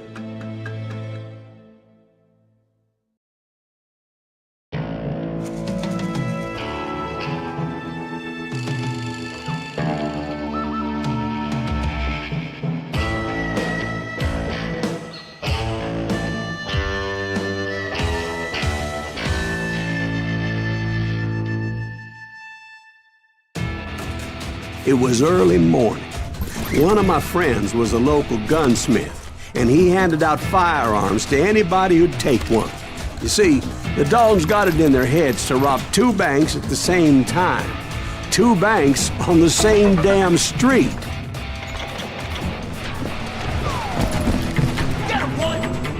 Story was Bob Dalton's girl was always writing him about how he had no ambition.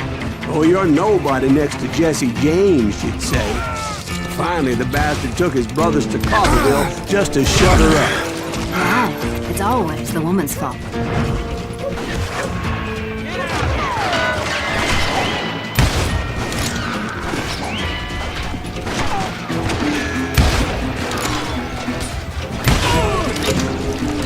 Well, the locals recognized the Daltons right off.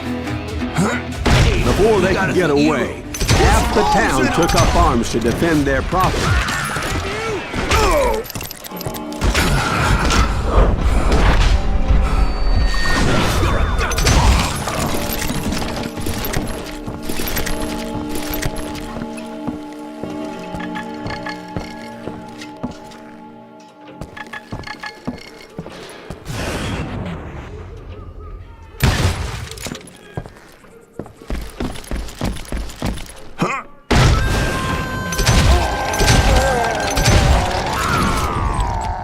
brothers paid dearly for their stupidity. But everybody knows they had it coming. There's more to it than that. I read all about that day, so I know for a fact that it went down very differently. First of all, it was high noon. A posse of U.S. deputy marshals were on the rooftop across the street. Get ready, boys. They're gonna make a move. The lawmen had been tracking the Daltons for months, and now they finally had them dead to rights. Among them was a bounty hunter feared by many a lawbreaker. This man had no intention of letting the Daltons slip away. The marshals tried to get the Daltons to surrender. They'll give up eventually. We just gotta wait till something bitches out. This bounty hunter knew that the brothers were far too proud to ever lay down their guns. Time to feel you full of lead. He went in there alone to confront those criminals. One of the marshals shouted, "Where are you going? Are you crazy?" Hey, where do you think you're going, dumbass? That rifle's mine. But he paid him no mind. He saw a way to get around to the back of the bank.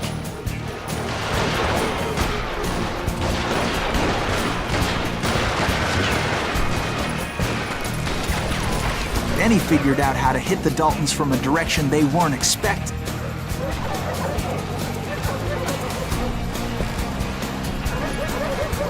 From above. Fortunately, a water tower was right there. A moment later, he was climbing up a steep ladder, laughing at danger as he did.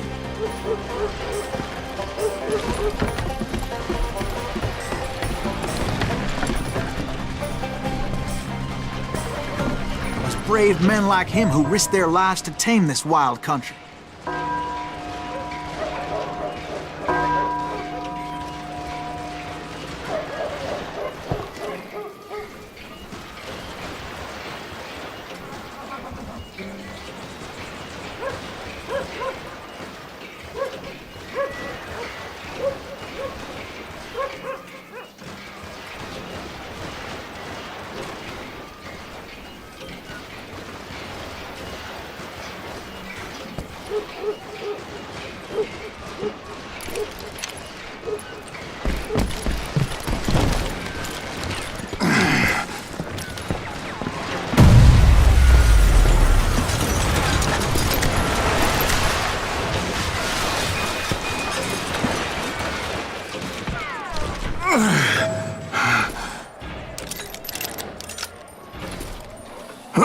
We've got company.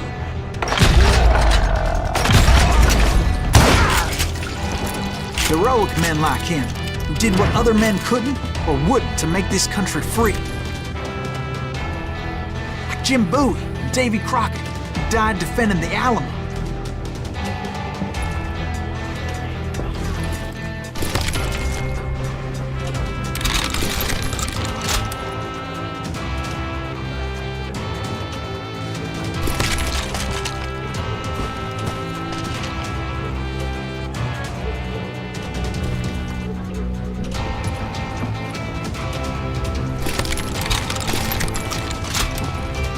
Is that Silas Greaves? Son of a bitch!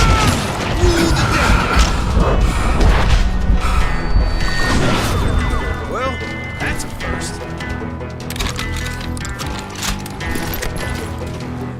You can't hide from me!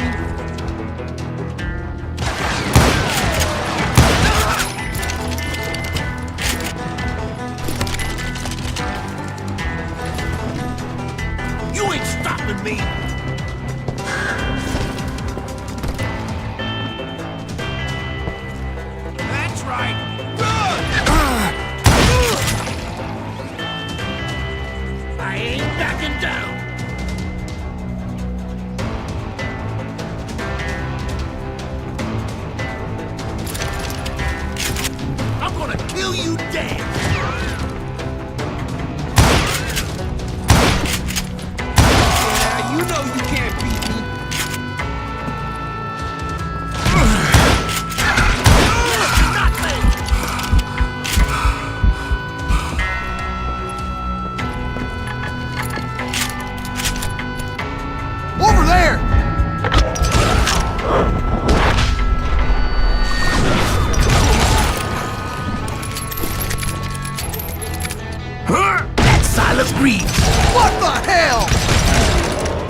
came away victorious, taking down those thieving Daltons.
His name?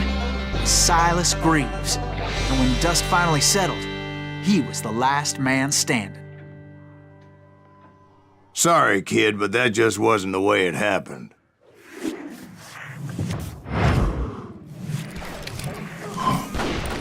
It was early evening, not high noon.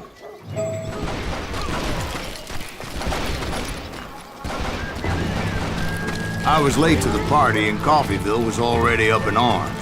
The Daltons blew up a safe and were all set to hightail it out of there. Those pathetic deputies surrounding the bank were dropping like flies.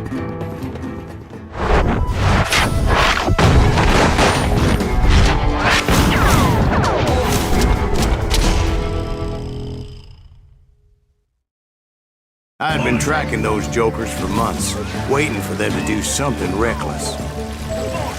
And finally, they did. Those stupid bastards decided to rob 2 banks at the same time in the same town where everybody knew them. But they still had friends in Coffeyville. You can't get me.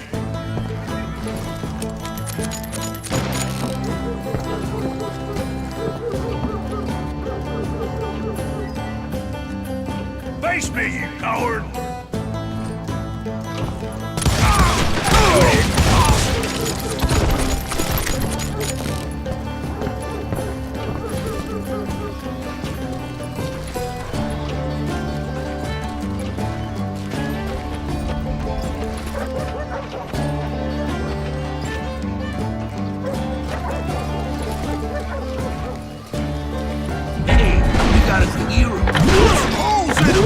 those friends came after me like a pack of wild dogs, tooth and nail.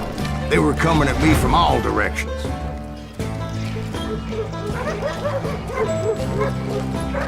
I caught sight of the Daltons running with the money and didn't want to lose them. Problem was, they knew the town better than I did. And to top it off, I found myself in the middle of another shootout entirely. Did the Daltons hole up in somebody's house? No, it was the Smiths, I believe. They were cousins of the Daltons. And they were shooting at the Browns, who were shooting at the Daltons. Which wasn't any surprise, because those two families have been feuding forever. And since the Joneses are related to the Browns, they shot at the Smiths, pissing off the Heimhoffers, whose daughter recently married a Smith. Well, bullets were flying every which way as all the old feuds in Kansas caught fire all at once. There was a hell of a lot of pissed off people in Coffeyville that day. But that's just the way life is sometimes. Shit happens.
The Dalton boys knew those Daltons weren't the sharpest knives in the drawer, but they always stood together.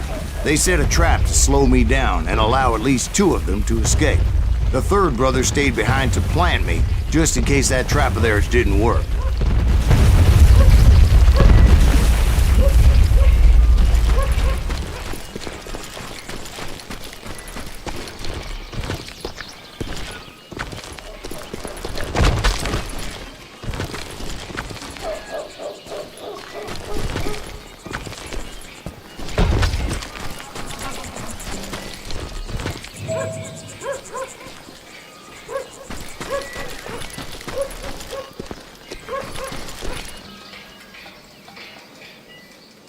It was Emmett, the youngest, and he decided to stand his ground and face me down. I ain't afraid of you, Silas Greaves. This is where it ends for you. He was determined to protect his brothers. I understood how he felt. Taking me on all by his lonesome wasn't exactly a recipe for a long life. Gonna beat you with a red-headed stepchild.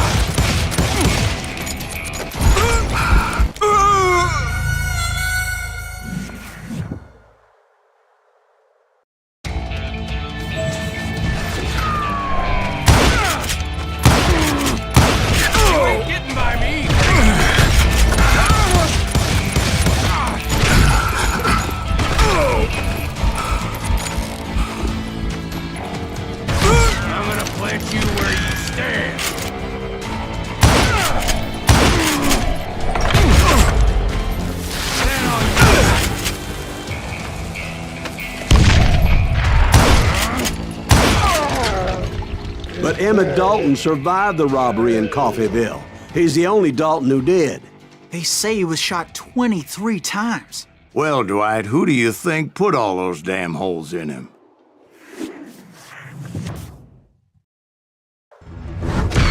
But I have to admit, that boy had grit.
you get those suckers? It took me a couple of days to track the Daltons down.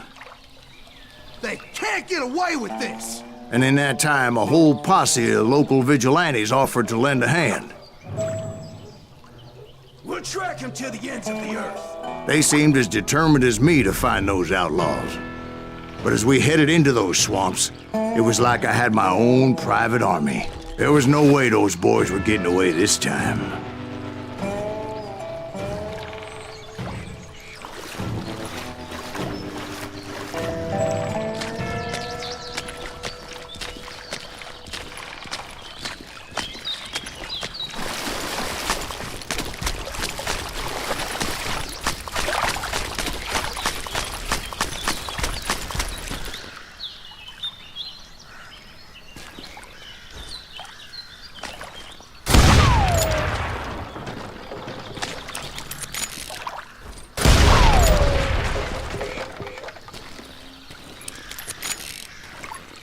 It was early fall, right?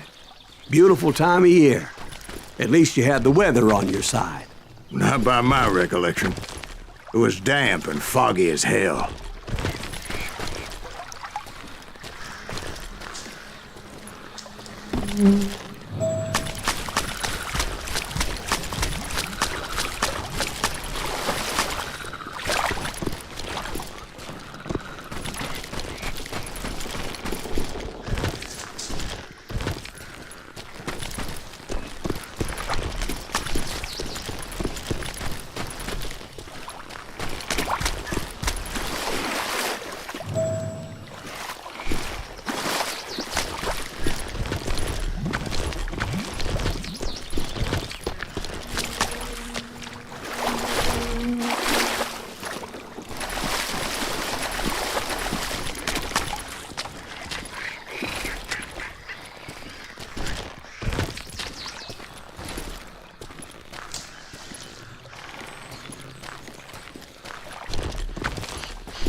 It was tough to stay on a true course, so we kept an eye out for landmarks.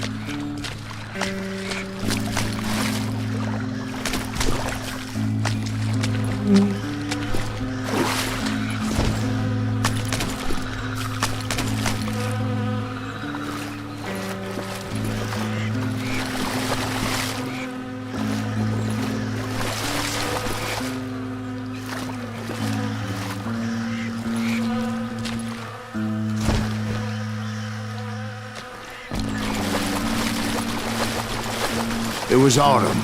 The maple trees were in full color, red as blood.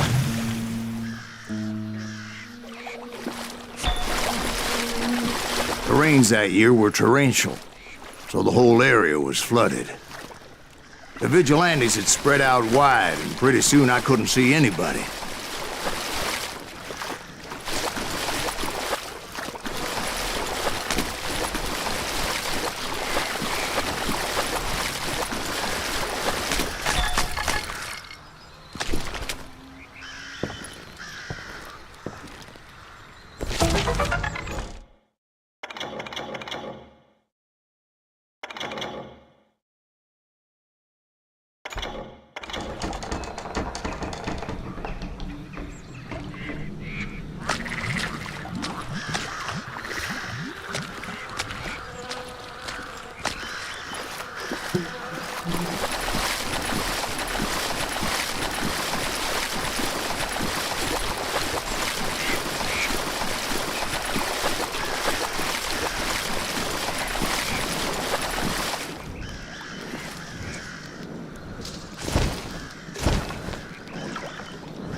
Bury them in the swamp!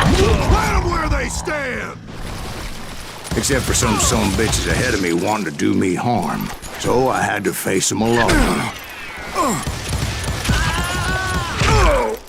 I wondered why my compatriots didn't come running when they heard the shots.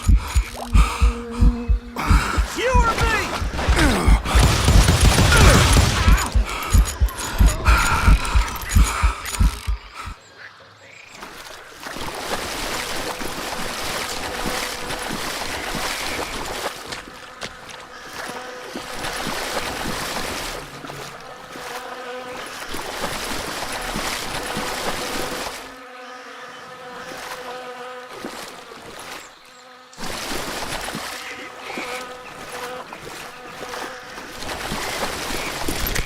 So did you find the Daltons? Not yet.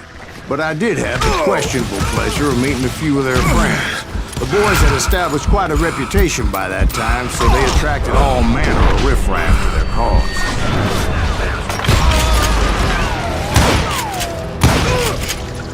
You rule the day! He's looking good!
was under serious attack.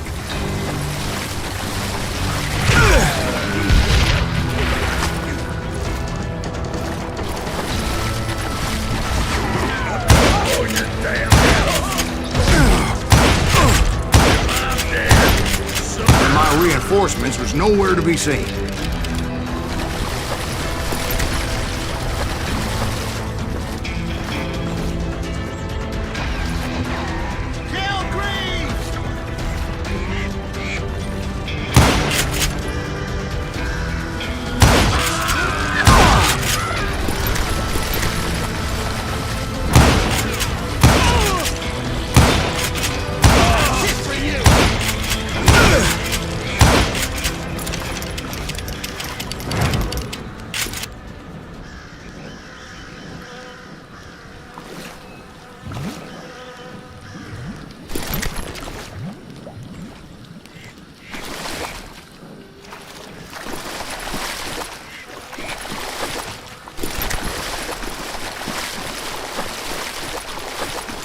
But luckily, a barn materialized as if right before my eyes. I scrambled up top to get a better view.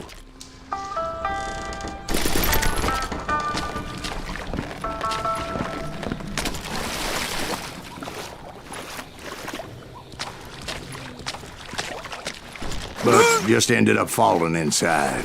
So, how did you get out? The barn doors was open. About right then, I saw some suspicious characters running for the bushes. Of course, I followed them. But that goddamn swamp was like a goddamn maze, and pretty soon I had no goddamn idea where I was. Steve?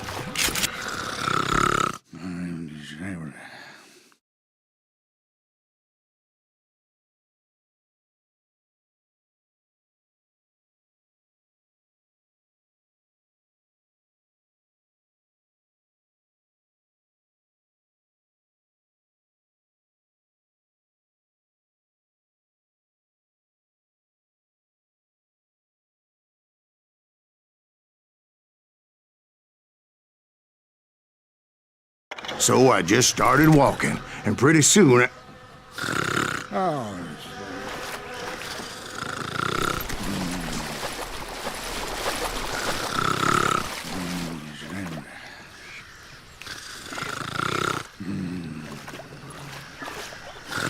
oh.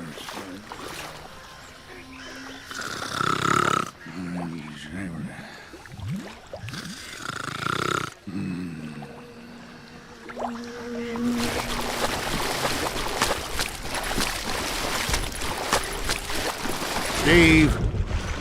Steve! Huh? Oh, no, I'm listening. Indians surrounded me from all sides.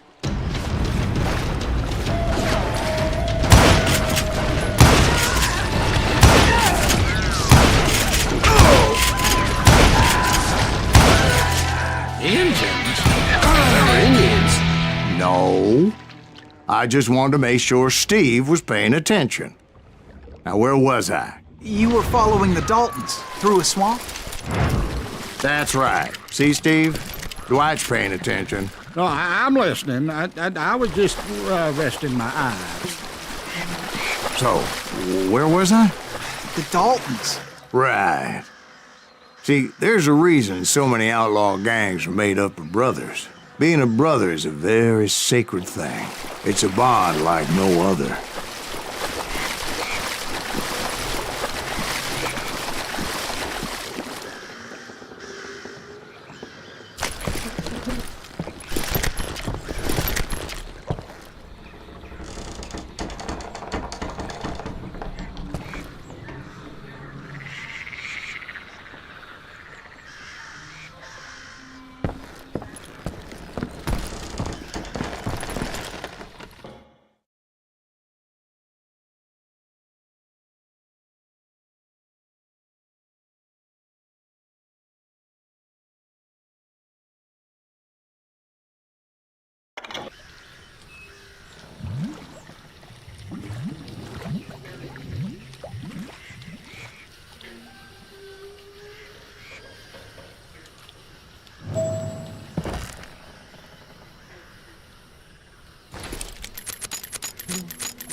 Bounty hunter!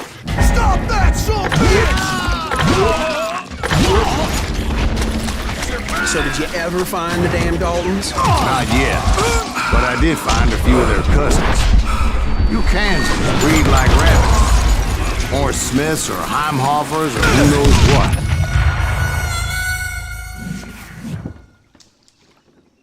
Bounty hunters! Stop that, son of a bitch! There he is!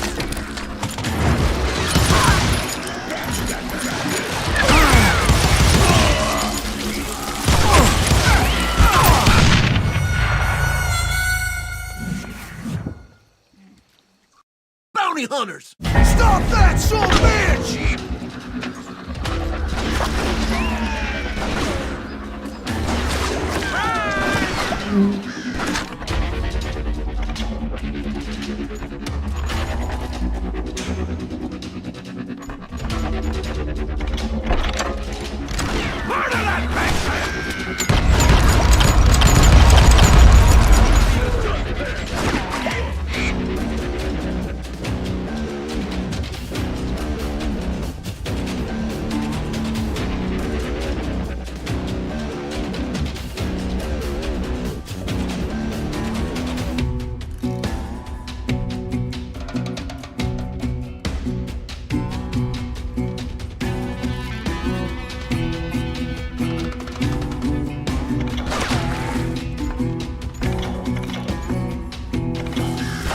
But hell, what's more important than family? I bet Ben knows what I'm talking about.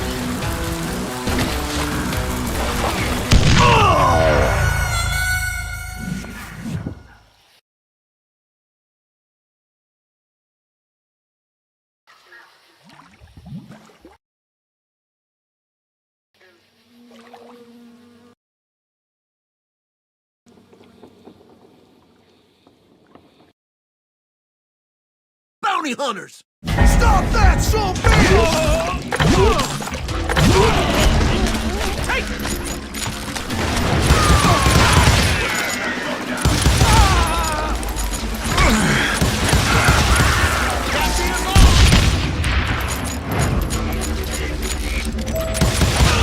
Damn you! Gonna be loud! Shoot that asshole!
seen the likes of me.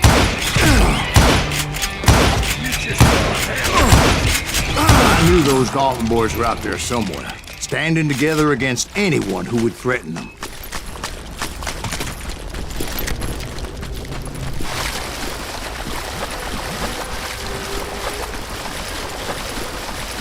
And that's when I saw it, a goddamn steamboat. A steamboat in a swamp? Yeah, Steve, but this wasn't much more than a wreck, really. But how'd a damn steamboat end up in the swamps? Yes, it floated off during the flood of '89. Now, was it a stern wheeler or a side wheeler? What? Does that really make a difference, Steve? It was a steamboat with a goddamn army on board. It was then that a fusillade of bullets come raining down from on high, and those vigilantes who accompanied me weren't anywhere to be found. But among those men that were shooting at him, I thought I saw some familiar faces.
The Daltons were waiting on me.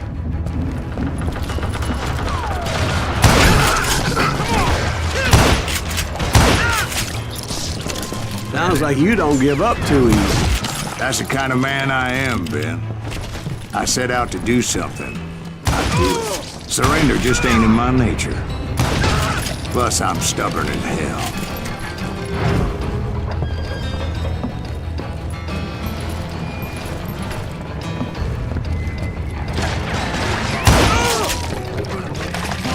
Son of a bitch!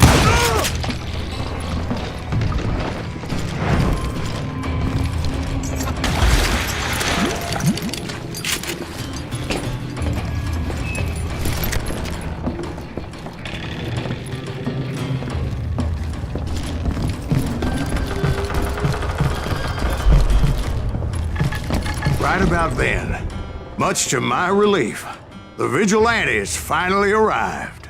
Their leader motioned at a cabin in the middle of the top deck, pointing me directly at the Daltons. I finally had them, after months of dogged pursuit.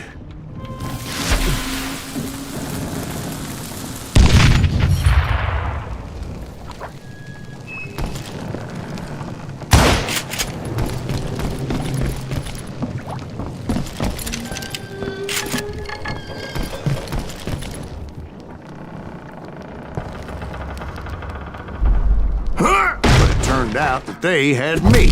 Take him out! I'm sending you to hell!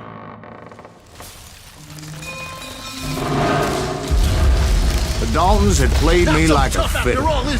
Apparently, the vigilantes were on their damn payroll. They didn't just want to shoot me. They wanted to burn me alive. But finding my way out of a burning labyrinth proved to be quite a challenge. It was a riverboat, right? I mean, it's not like it was a goddamn ocean liner. Well, yeah, but I was in a fight. Did you hear about that ship that's gonna launch next year? Largest one in the world. You're talking about the Titanic. If you ask me, it's too blessed big. I don't think it'll even float. So anyway... Don't be stupid, Steve. They know what they're doing. They say that the Titanic is unsinkable. Oh, God. But getting back to that steamboat, how'd you get off it, Mr. Greaves? I took in a lot of smoke that day, so I admit my recollection might be a bit hazy. But somehow I managed to finally disembark. I was coughing up smoke and pretty damn pissed. I was done playing games with those boys. It was time to settle this once and for all.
Weren't about to come at me one at a time.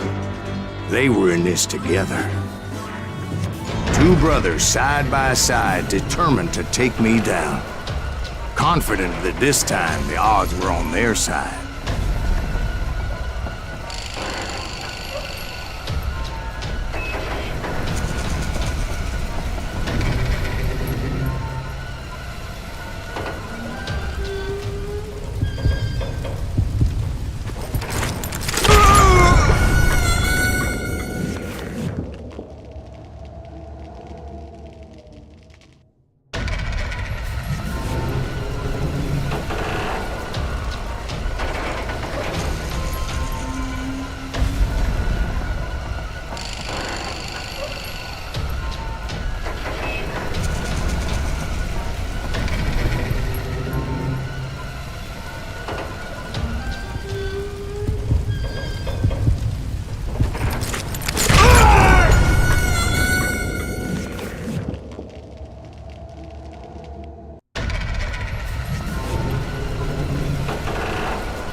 They got it wrong.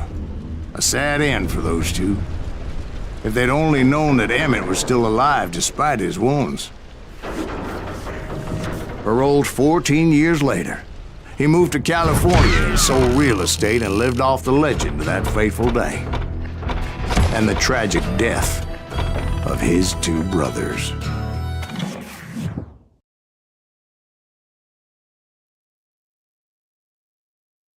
My own brothers died tragically as well, truth be told.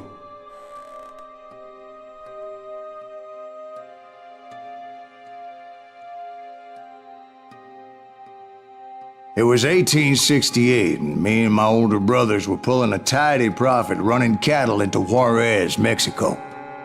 One night after my brothers retired for the evening, I found a little poker game in a cantina with a couple of cowboys. And I just couldn't lose. I even won an old Spanish coin that had to be 100 years old. Well, I was mighty pleased with myself the next morning as my brothers and I rode for Texas. But before we crossed the border, those cowboys caught up with us. It was Johnny Ringo, Roscoe Bob Bryant, and another asshole named Jim. They wanted their money back and everything else we had, including our lives, as those boys didn't want us coming for them later. Bob put that old Spanish coin in my mouth and said, "I won't have it said that I left you with nothing, boy." Well, those horses bolted, and there we hung as those bastards rode away. The branch finally snapped under the weight of the three of us, but being my older brothers were bigger and heavier, they were already dead. And right then I swore to myself that I would avenge them. Ringo you know about, but Bob eluded me. Until I heard he was riding with the Wild Bunch.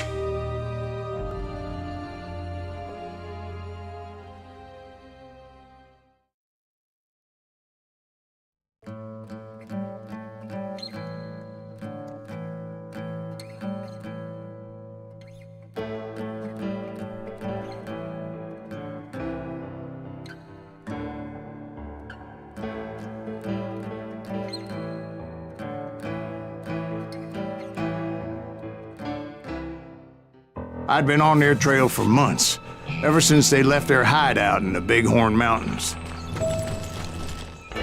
Led by Butch Cassidy, they were a loose association of outlaws who robbed banks and trains from Colorado to Montana. Among them was the Sundance Kid, and that murderous hombre I was tracking, Roscoe Bob Bryant. Were you a part of that giant Pinkerton posse after the Wild Bunch? No, boy. A circus like that would have slowed me down. Besides, I wanted Bryant all to myself. They blew the bridge with the intention of forcing the train to stop. Well, I assumed the Wild Bunch was likely in the still intact part of the train high above. I was determined to make that sumbitch Bob pay for what he did to my brothers.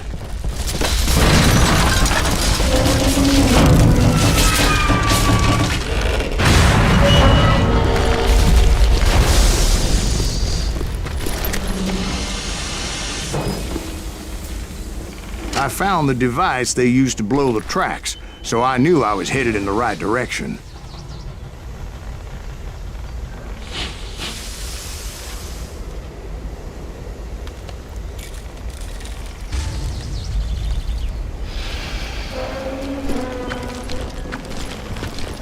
My ears are still ringing from blowing up that bridge. What'd you say? I can't hear a goddamn... Well, I made my way off unscathed and came upon a few members of the gang and had no choice but to dispatch them. From there, I had to negotiate an even more precarious route. But first, I would need to get my ass out of there.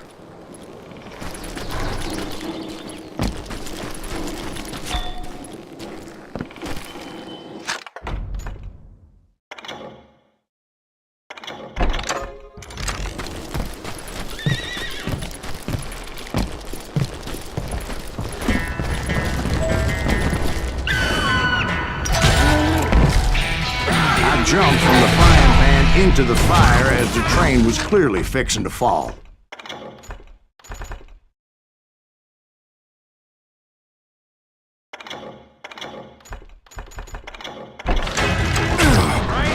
I had found the gang, but in order to find old Bob, I needed to fight my way forward past a whole passel of desperados. Outside, inside, any way I could, I made my way towards my prey. Well, what about the passengers? It was mostly a freight train, as I recall. There were no passengers aboard that day.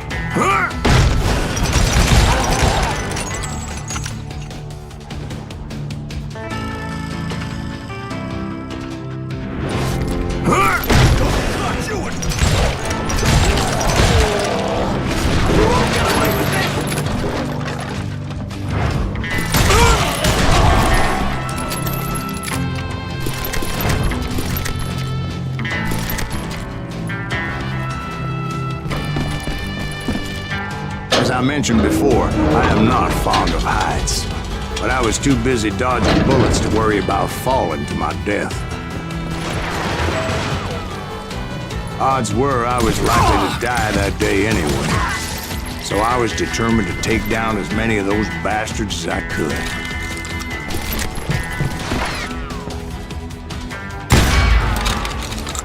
You better hide!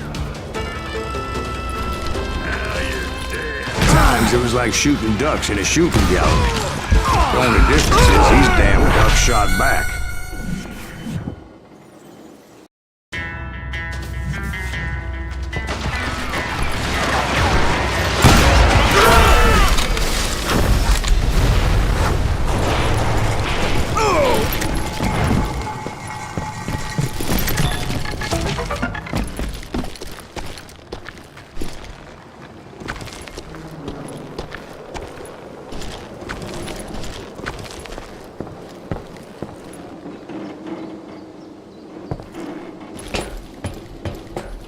I kept hoping the law would show up and give me a hand. Like that giant Pinkerton posse that I read about.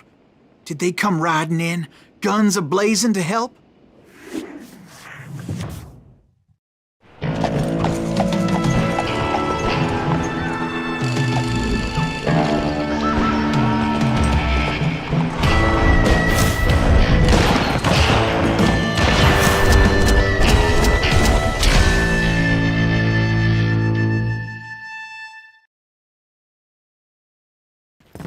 Help?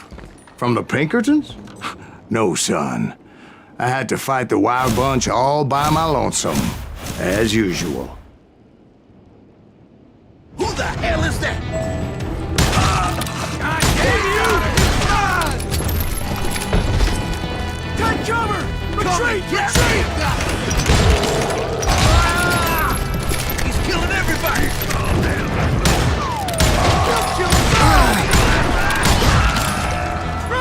You're gonna have to do better than that.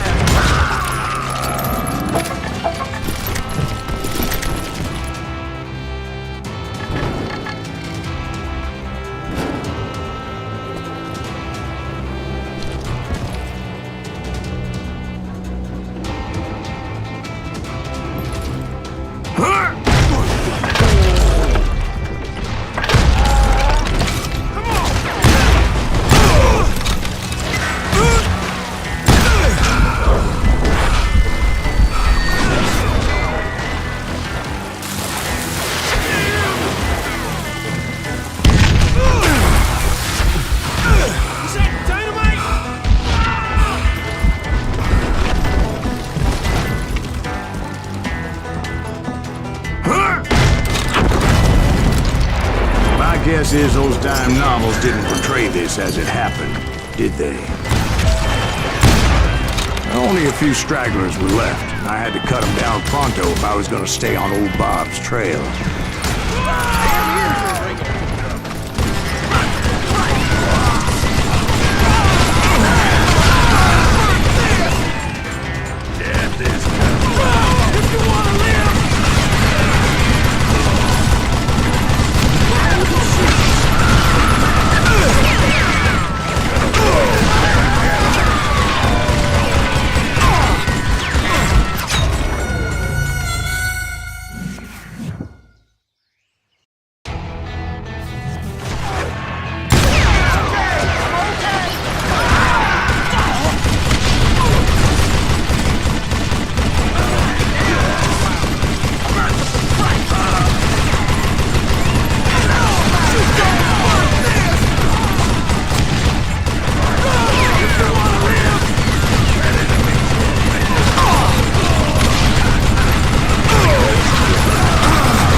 Once I silenced all those guns, I went searching for my nemesis, determined to finally have my justice. But the only survivor who welcomed me was George Flat-Nose Curry. Who was he? The fastest gun in the gang. Right after Sundance, I mean. And Kid Curry, and maybe Elsie Lay. Though some folks might dispute that.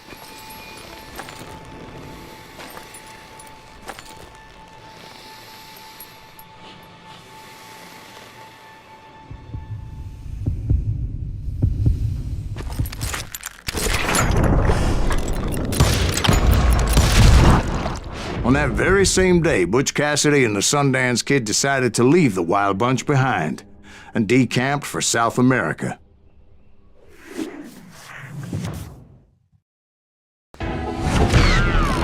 They ended up living down there for many years, but I'm sure you already know all about that.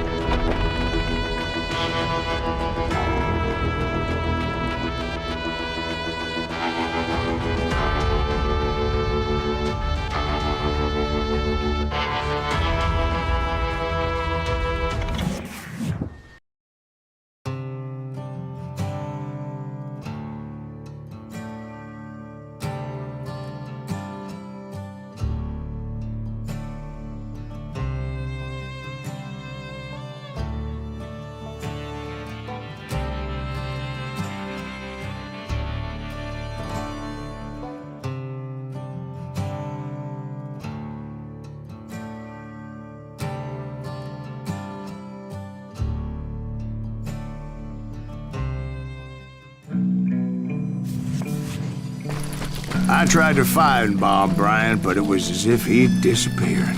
Sometime later, I heard the Wild Bunch was back together. Kid Curry escaped from jail, and now he was running the whole shebang.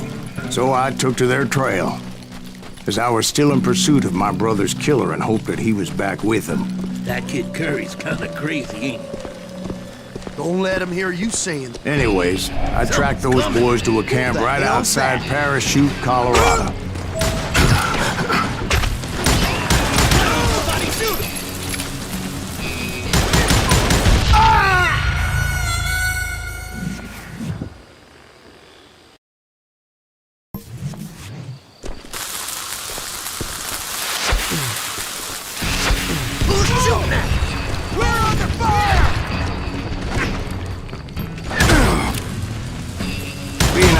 I didn't bother with a warning shot. I just started taking those bastards down.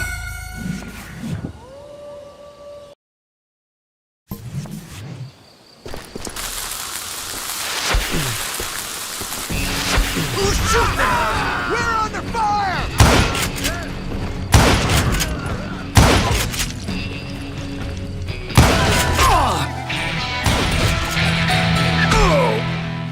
Old Bob wasn't among them, and neither was Kid Curry.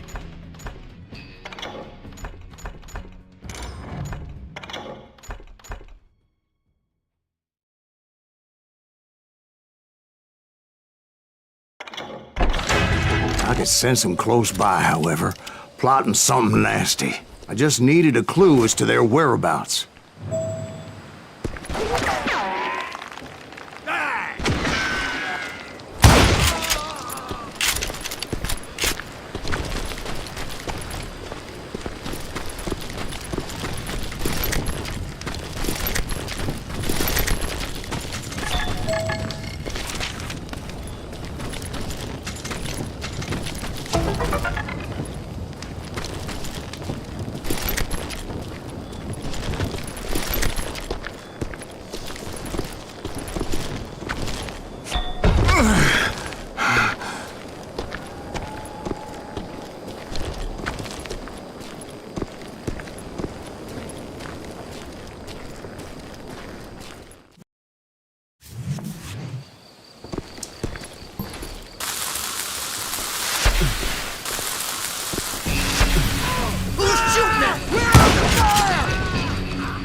found one.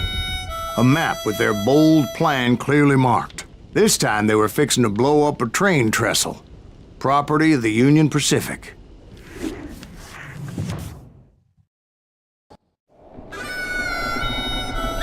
The plan clearly indicated how they were fixing to undermine several of the weakest wooden supports.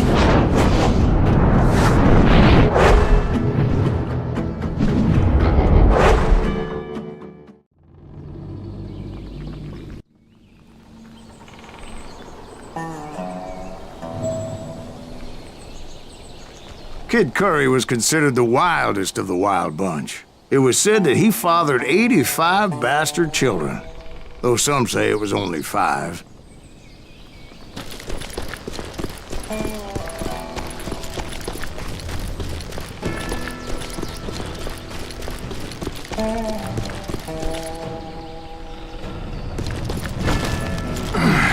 Kid Curry had bragged to a whore how he was gonna rob a train heading to the U.S. Mint in Denver.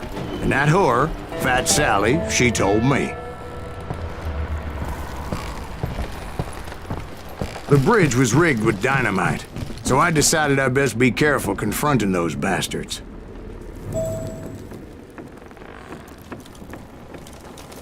And I made it a point to remove any dynamite that I came across. A moment later, I saw a ladder that somehow had escaped my attention. Don't you blow us up now. Don't worry, I know what I'm doing.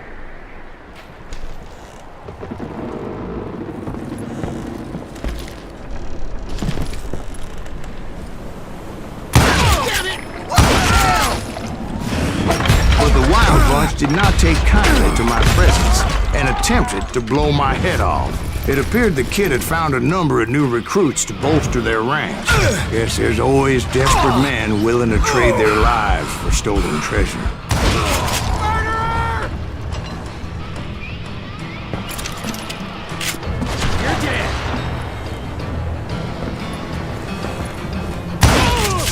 What happened next? Well, having removed the first bundle of dynamite, I decided I might as well remove the other one. Once that was done, I figured I'd find my way from there.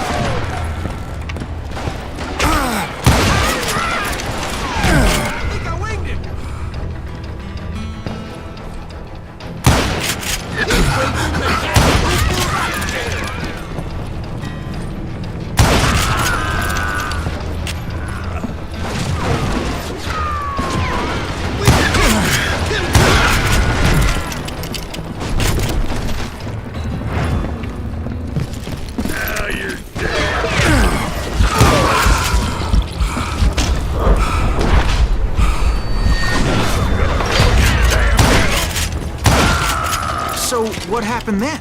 Had to remove more of that damn dynamite.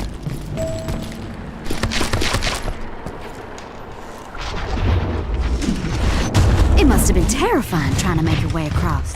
I was sweating it a bit, but then I noticed a footbridge tied up on high, so I shot the rope.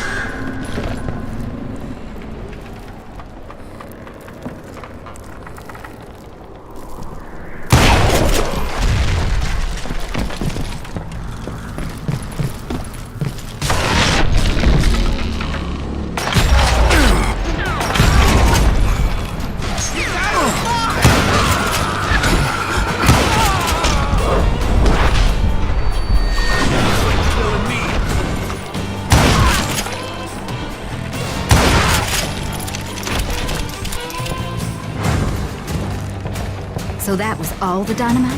Well, funny you should mention that, darling. As actually there was a 4th charge impeding my progress.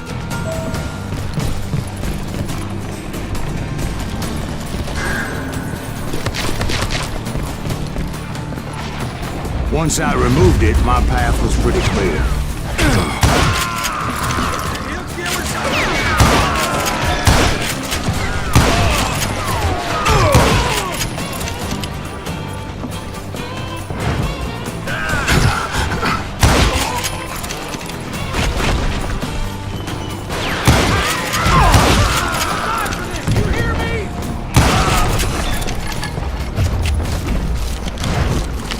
proceeded onward. I realized that that way just wasn't gonna work. I needed an alternate path forward.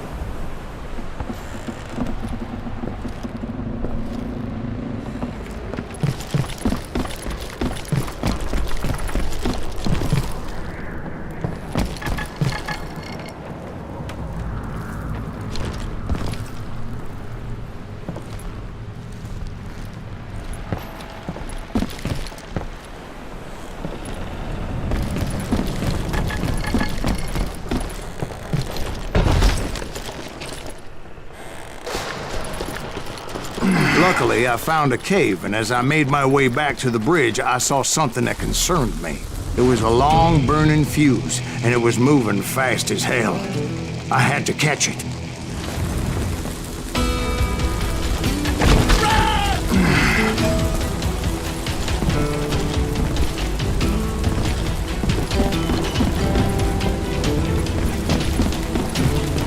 The burning fuse was so damn quick, I had to run like the wind.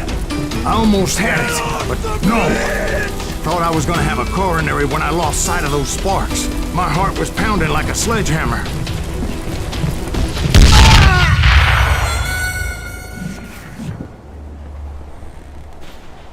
Get off the bridge!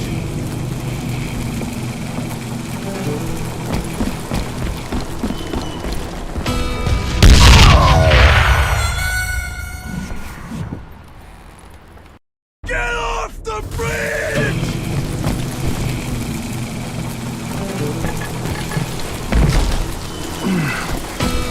I knew that failure meant boom. Then, finally, at the last moment.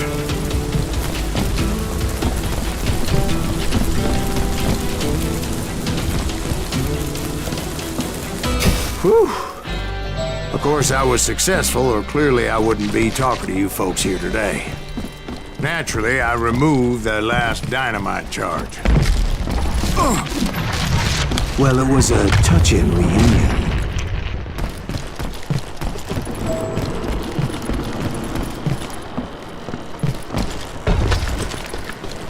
But by this time, I was thoroughly exhausted and dragging my ass, as I was not a young man anymore.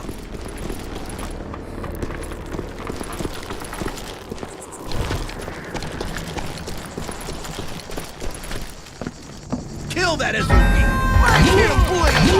Send him to Finally, I found those boys.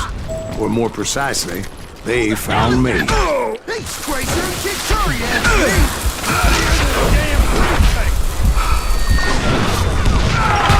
See that?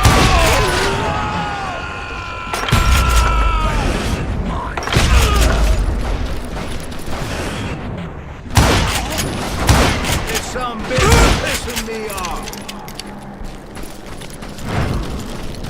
Just when I thought things couldn't get worse, Kid Curry opened up on me with a goddamn Gatling gun. It was hidden in this tunnel and pretty well shielded.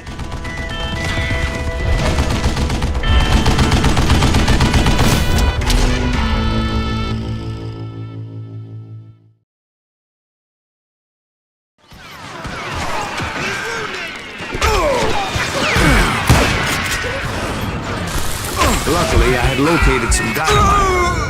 I still, however, had my work cut out for me.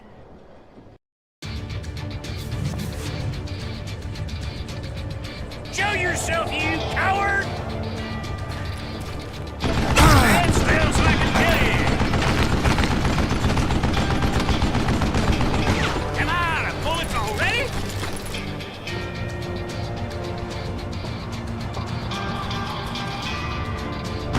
This is the last mistake you'll ever make!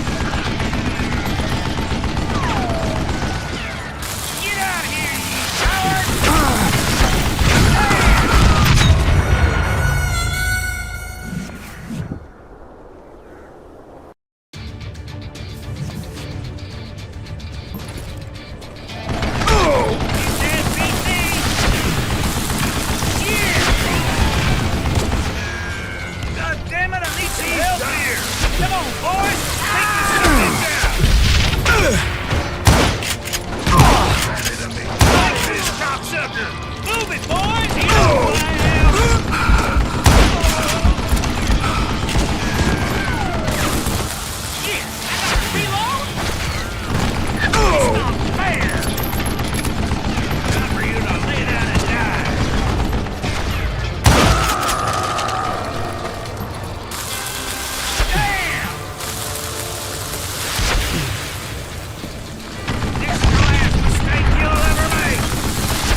I need some help here. Come on, boys. Take this bitch out. It's not fair.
Eventually, I brought that tunnel down.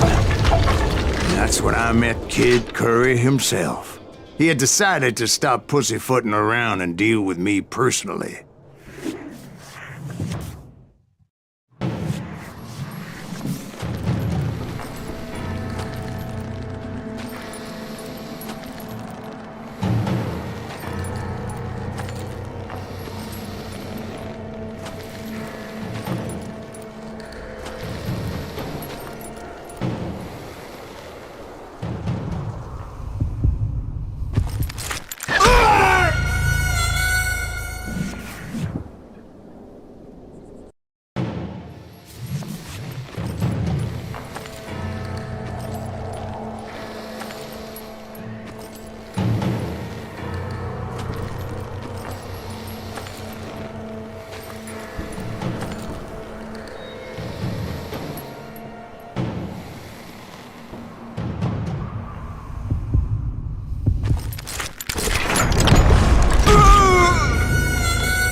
As he was, I was just a bit faster.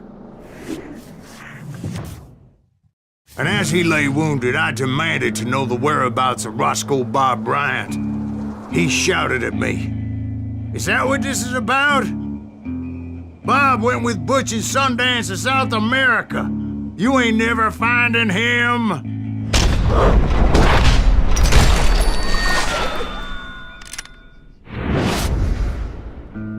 Those were his last words.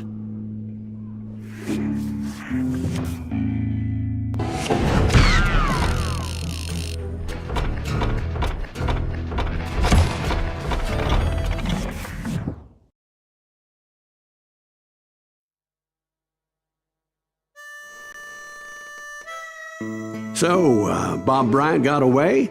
I knew I'd never find him in South America. What about the other killer? Yeah, you kinda glossed over that one. Well, I found Jim not long after my showdown with Ringo.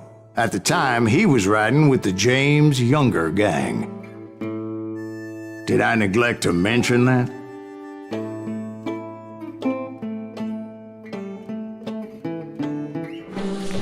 Jesse James? The greatest outlaw who ever lived? Jesse and his kin rode with Quantrill when he raided Lawrence, Kansas, and killed near 200 people, boy. Nothing great about that. And from there, him and his brother went on to rob banks and trains from Kansas to Missouri. Which is why there was such a rich bounty on their heads. 40 grand for both of them, dead or alive. That's one hell of a payday.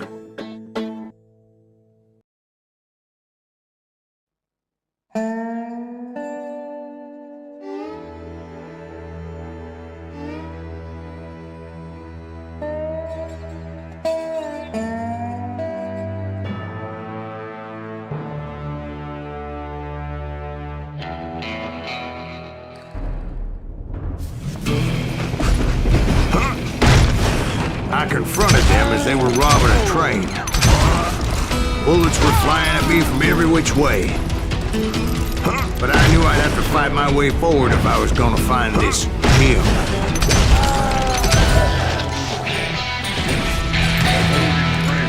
Twice as dangerous. Death is coming for you.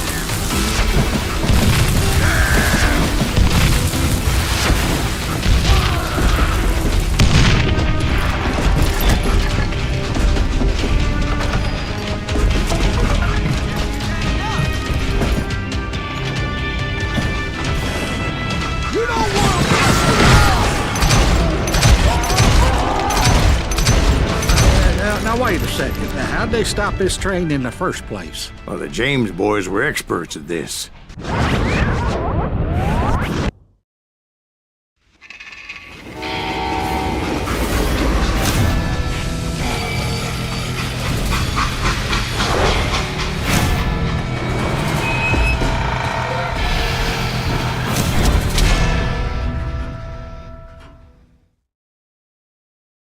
They hopped a freight train, having heard there was a big payroll in the express safe. So, I hopped the same train.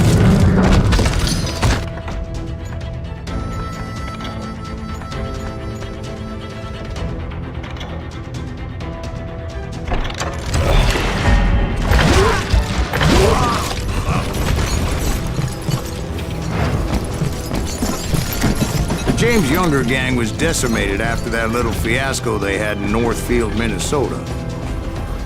So Jesse needed more men and took on the killer I was after, along with a host of others. I was hoping to find my man and put a bullet in his head. Climbing around that train, I must have swallowed 100 damn bugs before I reached James Younger gang pulled the first train robbery west of the Mississippi. Sounds like you hold them in high regard. Everyone knows they were the most famous outlaw gang ever. And you took them all on by your lonesome. Again. I'm finding this all a little hard to swallow, friend. Well, maybe you need to wash it down with some whiskey. By the way, did I mention that that train was flying down those tracks like a bat out of hell?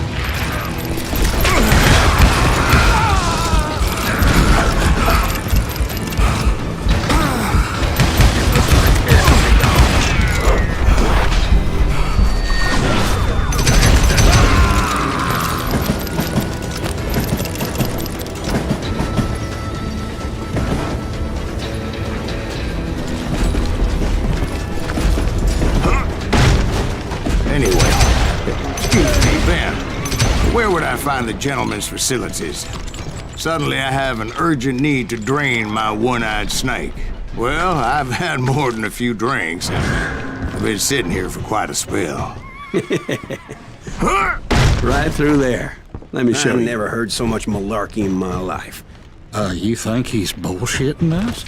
You don't think he's Silas Greaves? I think he's just some old drunk looking for some free liquor. I don't know, Jack. I think I believe him. You don't think he met Jesse James? Oh, you gotta be kidding me. That story makes no sense at all. Jack. I mean, you gotta be 2 bricks short of a load to believe that cock and bull story. I don't agree. Jack, lay off the But bar. you seriously think that tired old man went toe-to-toe with Jesse James? Well, that's better. Did I mention that this Jim was married to the infamous Belle Starr? Of course, I didn't learn that until later. Anyway, I made my way forward the best I could. Around the sides, over the roof.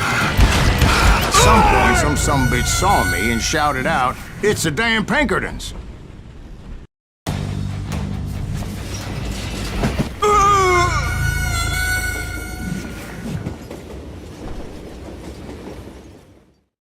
It was a rickety ride and quite precarious.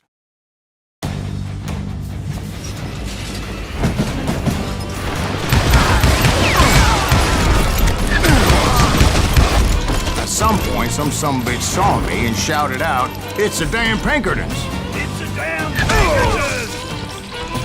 Now, I never worked for that limey cocksucker, but I guess they assumed I was one of his assassins. Those evil bastards firebombed Jesse's mother's house and killed his stepbrother. So it's no wonder each and every asshole on that train wanted me dead. Everybody's always mistaking you for somebody else, aren't they? Why is that, I wonder? Don't rightly know, Jack.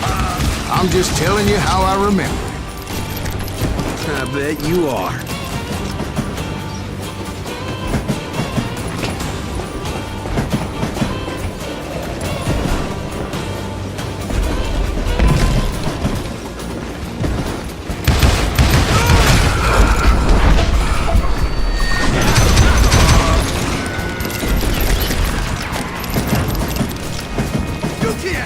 I came across a flat car piled high with logs and had to come up with a creative way to make my way forward.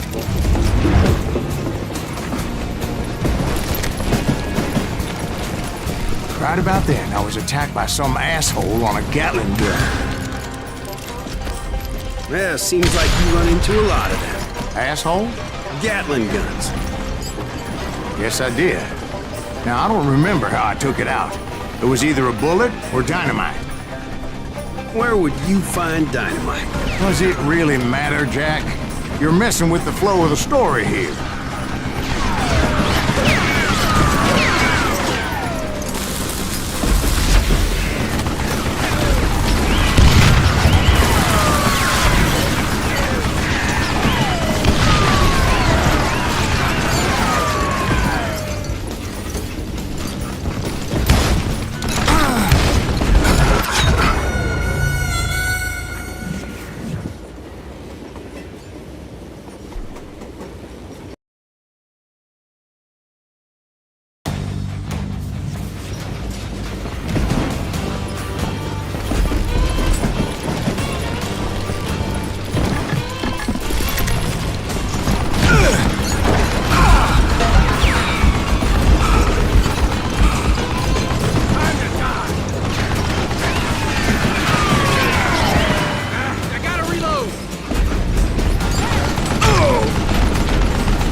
for Jim and shooting any son of a bitch stupid enough to get in my way.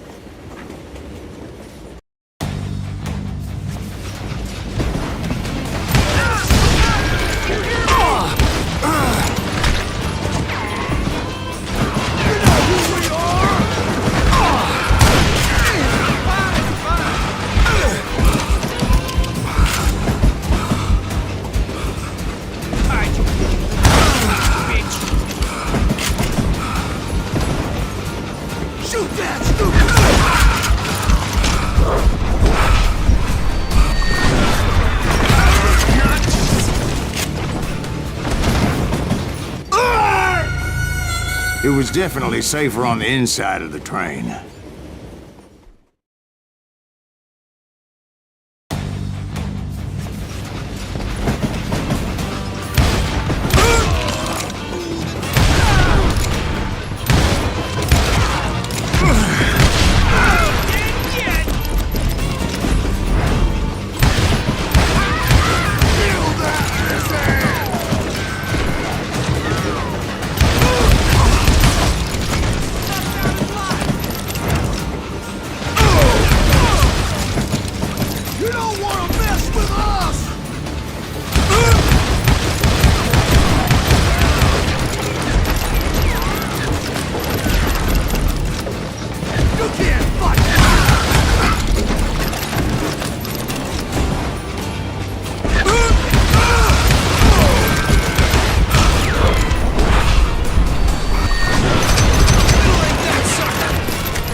And that included Jesse James himself.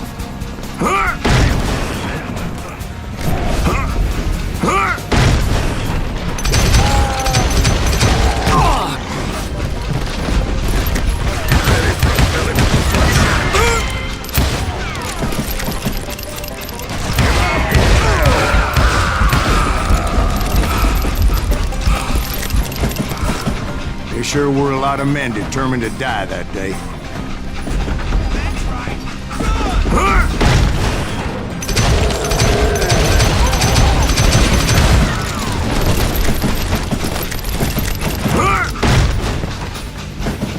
It was then that Jesse detached the express car from the rest of the damn train. I could see Jesse waiting for me, fixing to kill me so he could get away with all that money. You had a showdown with Jesse James? Of course he didn't. Everybody knows that Jesse was killed by Bob Ford. Yeah, Jesse went out like John Wesley Hardin. Coward shot him in the back of the head. Guess it doesn't matter how far you run, does it, Ben? Your past always catches up with you.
I didn't kill Jesse James.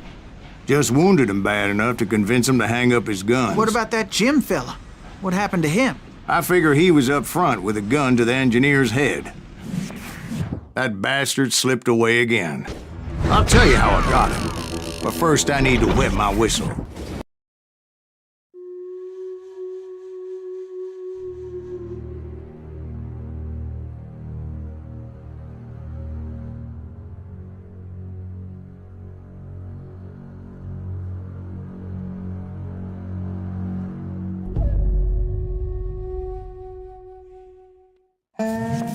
After my showdown with Jesse, I continued to track his brother, Frank, and that son of a bitch, Jim. I followed those bastards into the high mountains as they were going to ground. What mountains would that be? Somewhere in the Ozarks, I believe. A perfect place to hide out from the authorities. In fact, before I could find them, some Indians who fled the res and were hiding out from the military found me first. They probably thought I was a cavalry scout and didn't want me telling the military where they were. Indians? Yeah, they could have been Cheyenne, but there was all sorts of renegades roaming the landscape back then.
Hey, how about another whiskey, Ben?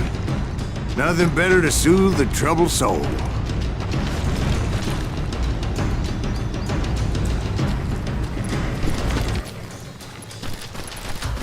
Now, where was I? Indians, right. I had more than my share of run-ins with the red man. Like that time... Did I tell you about Grey Wolf? Yes, sir. You did. Ah, of course I did. In fact, I could still remember that old medicine man's words to me.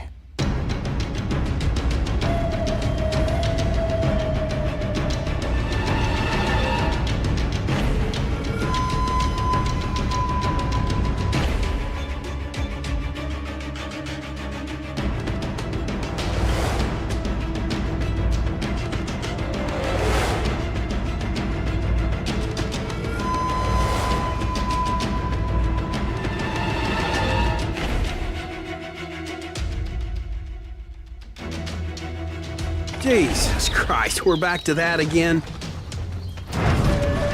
You carry great darkness in your heart. It will claim your soul. You will come to this place again and kill many more men.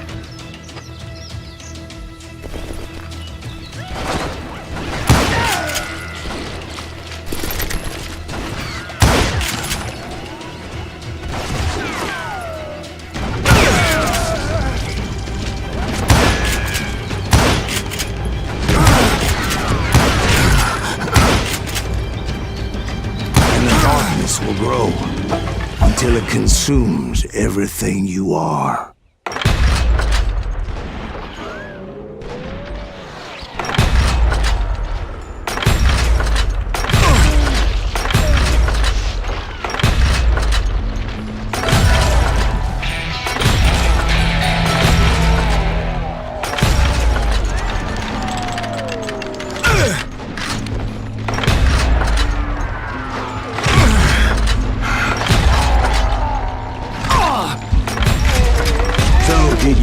find him. The man you are after. Let me ask you something, Ben. You ever think about death? Mr. Graves, are you all right? Oh, death. Oh, death. Won't you spare me over till another year? What is this that I can't see with ice cold hands taking hold of me? Oh, death. Oh, death. Won't you spare me over till another year? Well, I am death, none can excel. I'll open the door to heaven or hell. Oh, death, someone would pray. Could you wait to call me another day? Oh, death. Oh, death, won't you spare me over till another year? So are you gonna answer the question? What question is that? Jim Reed. Did you ever find him? Reed was indeed that son of a bitch's surname. That's right, Ben. A despicable character. I remember him laughing like a hyena that cold morning they lynched me and my brothers. He was intent on avoiding my vengeance, but nothing was gonna stop me. Nothing.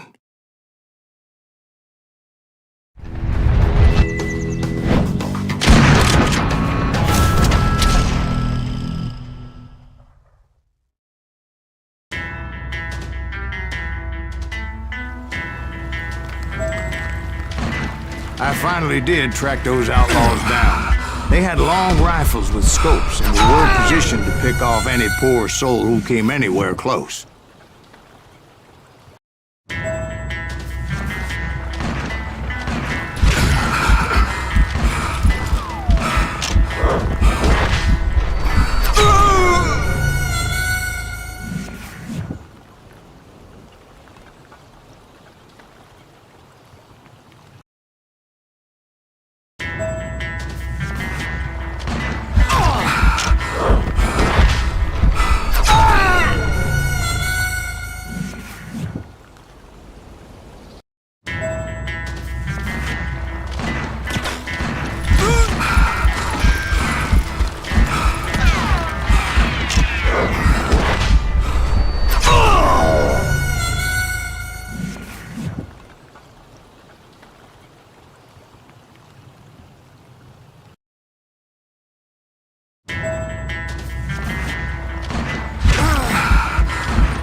I finally did track those outlaws down. They had long rifles with scopes and were well positioned to pick off any poor soul who came anywhere close.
I'm guessing Frank James believed I was responsible for the demise of his brother Jesse. I couldn't really disagree with the man, as I thought Jesse was dead then as well.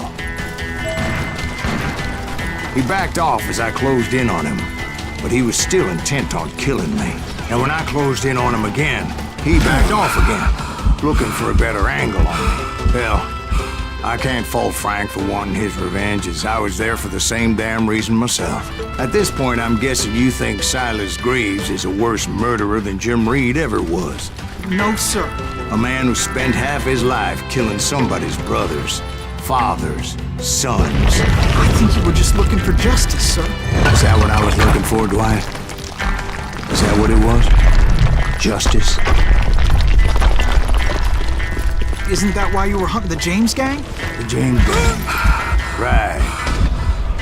I finally found Frank holed up in his mountain cabin, and he was determined to have me dead.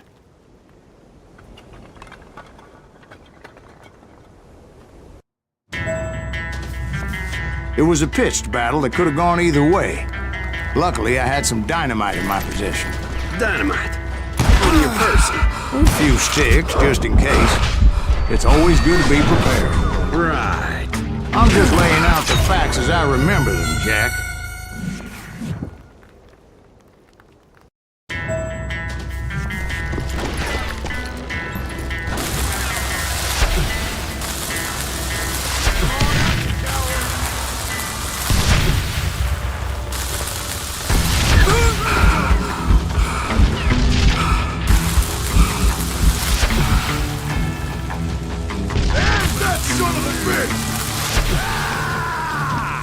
Take him out!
It was a pitched battle that could have gone either way.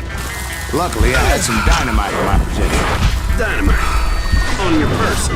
A few sticks, just in case. It's always good to be prepared.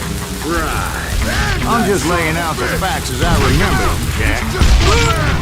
Put him down! I want that bastard dead! Come here. You're gonna bleed!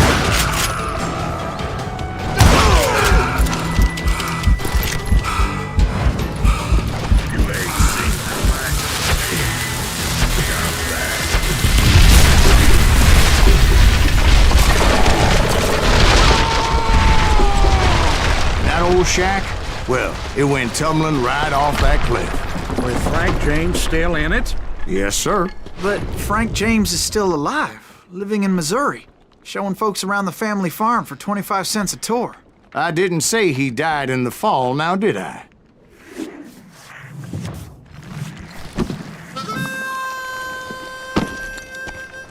I'm done with this damnable outlaw life!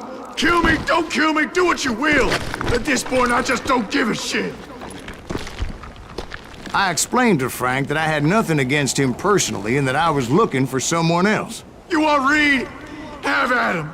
I never did like that bastard! I am done here!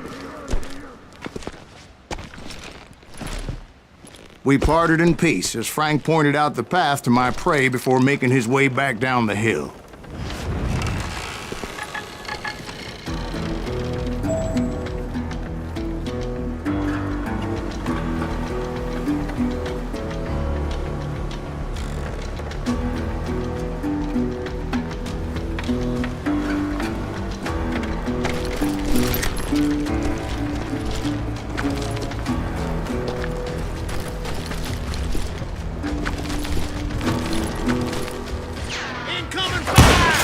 What happened at Reed? Well, I finally found the last of the gang hiding in a nearby cave. First, I had to dispatch the lookouts, as I was determined not to let that murderer escape my revenge again.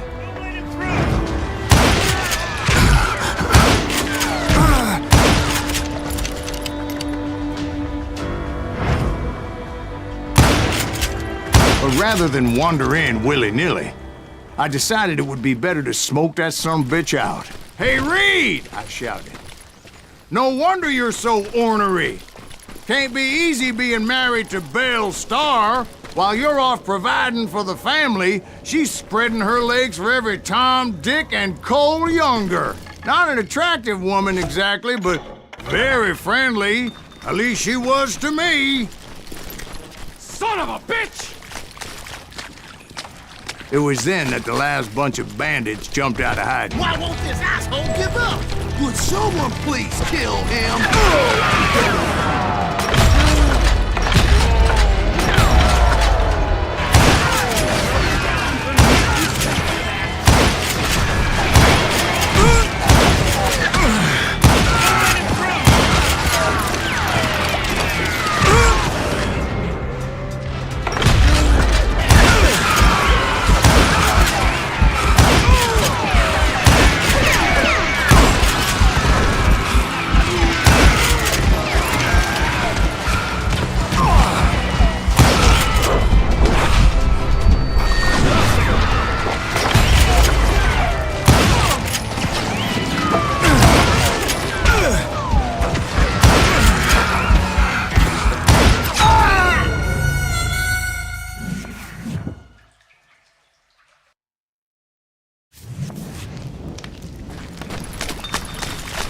Why won't this asshole give up?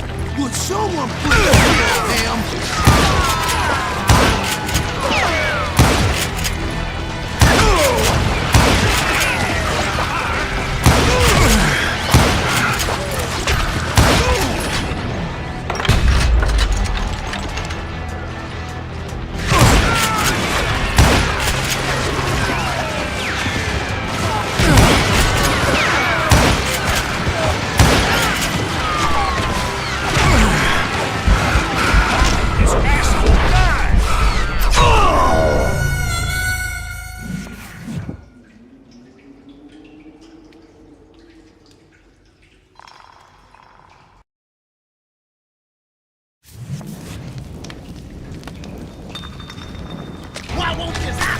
up! Would someone please kill him?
Eventually, it was just me and Reed.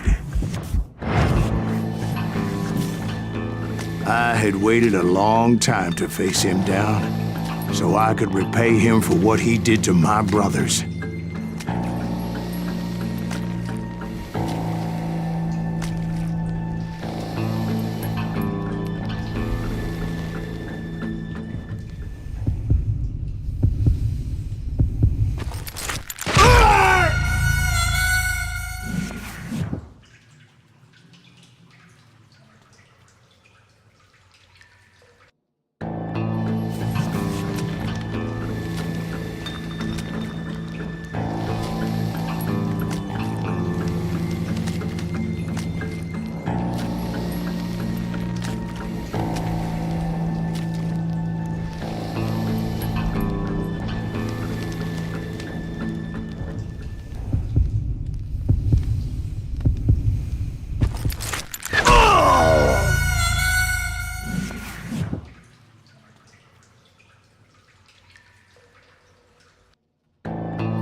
I had waited a long time to face him down, so I could repay him for what he did to my brothers.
I had waited a long time to face him down, so I could repay him for what he did to my brothers.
I had waited a long time to face him down, so I could repay him for what he did to my brothers.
And repay him I did.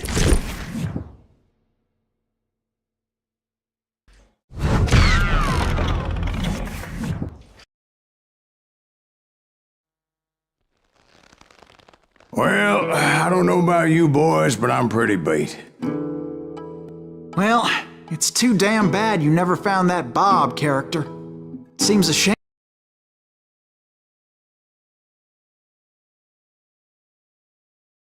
You never had to have one more chance at him.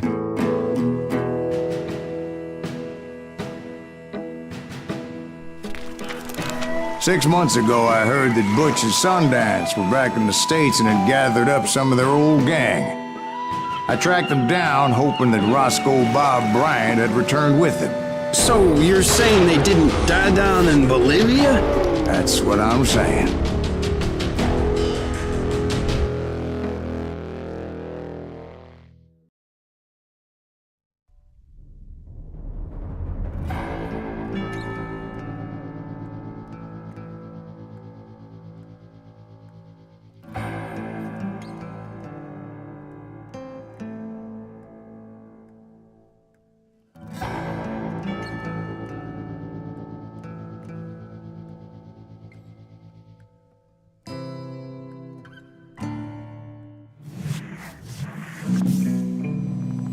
40 years I had waited to get my hands on the last of my brother's killers.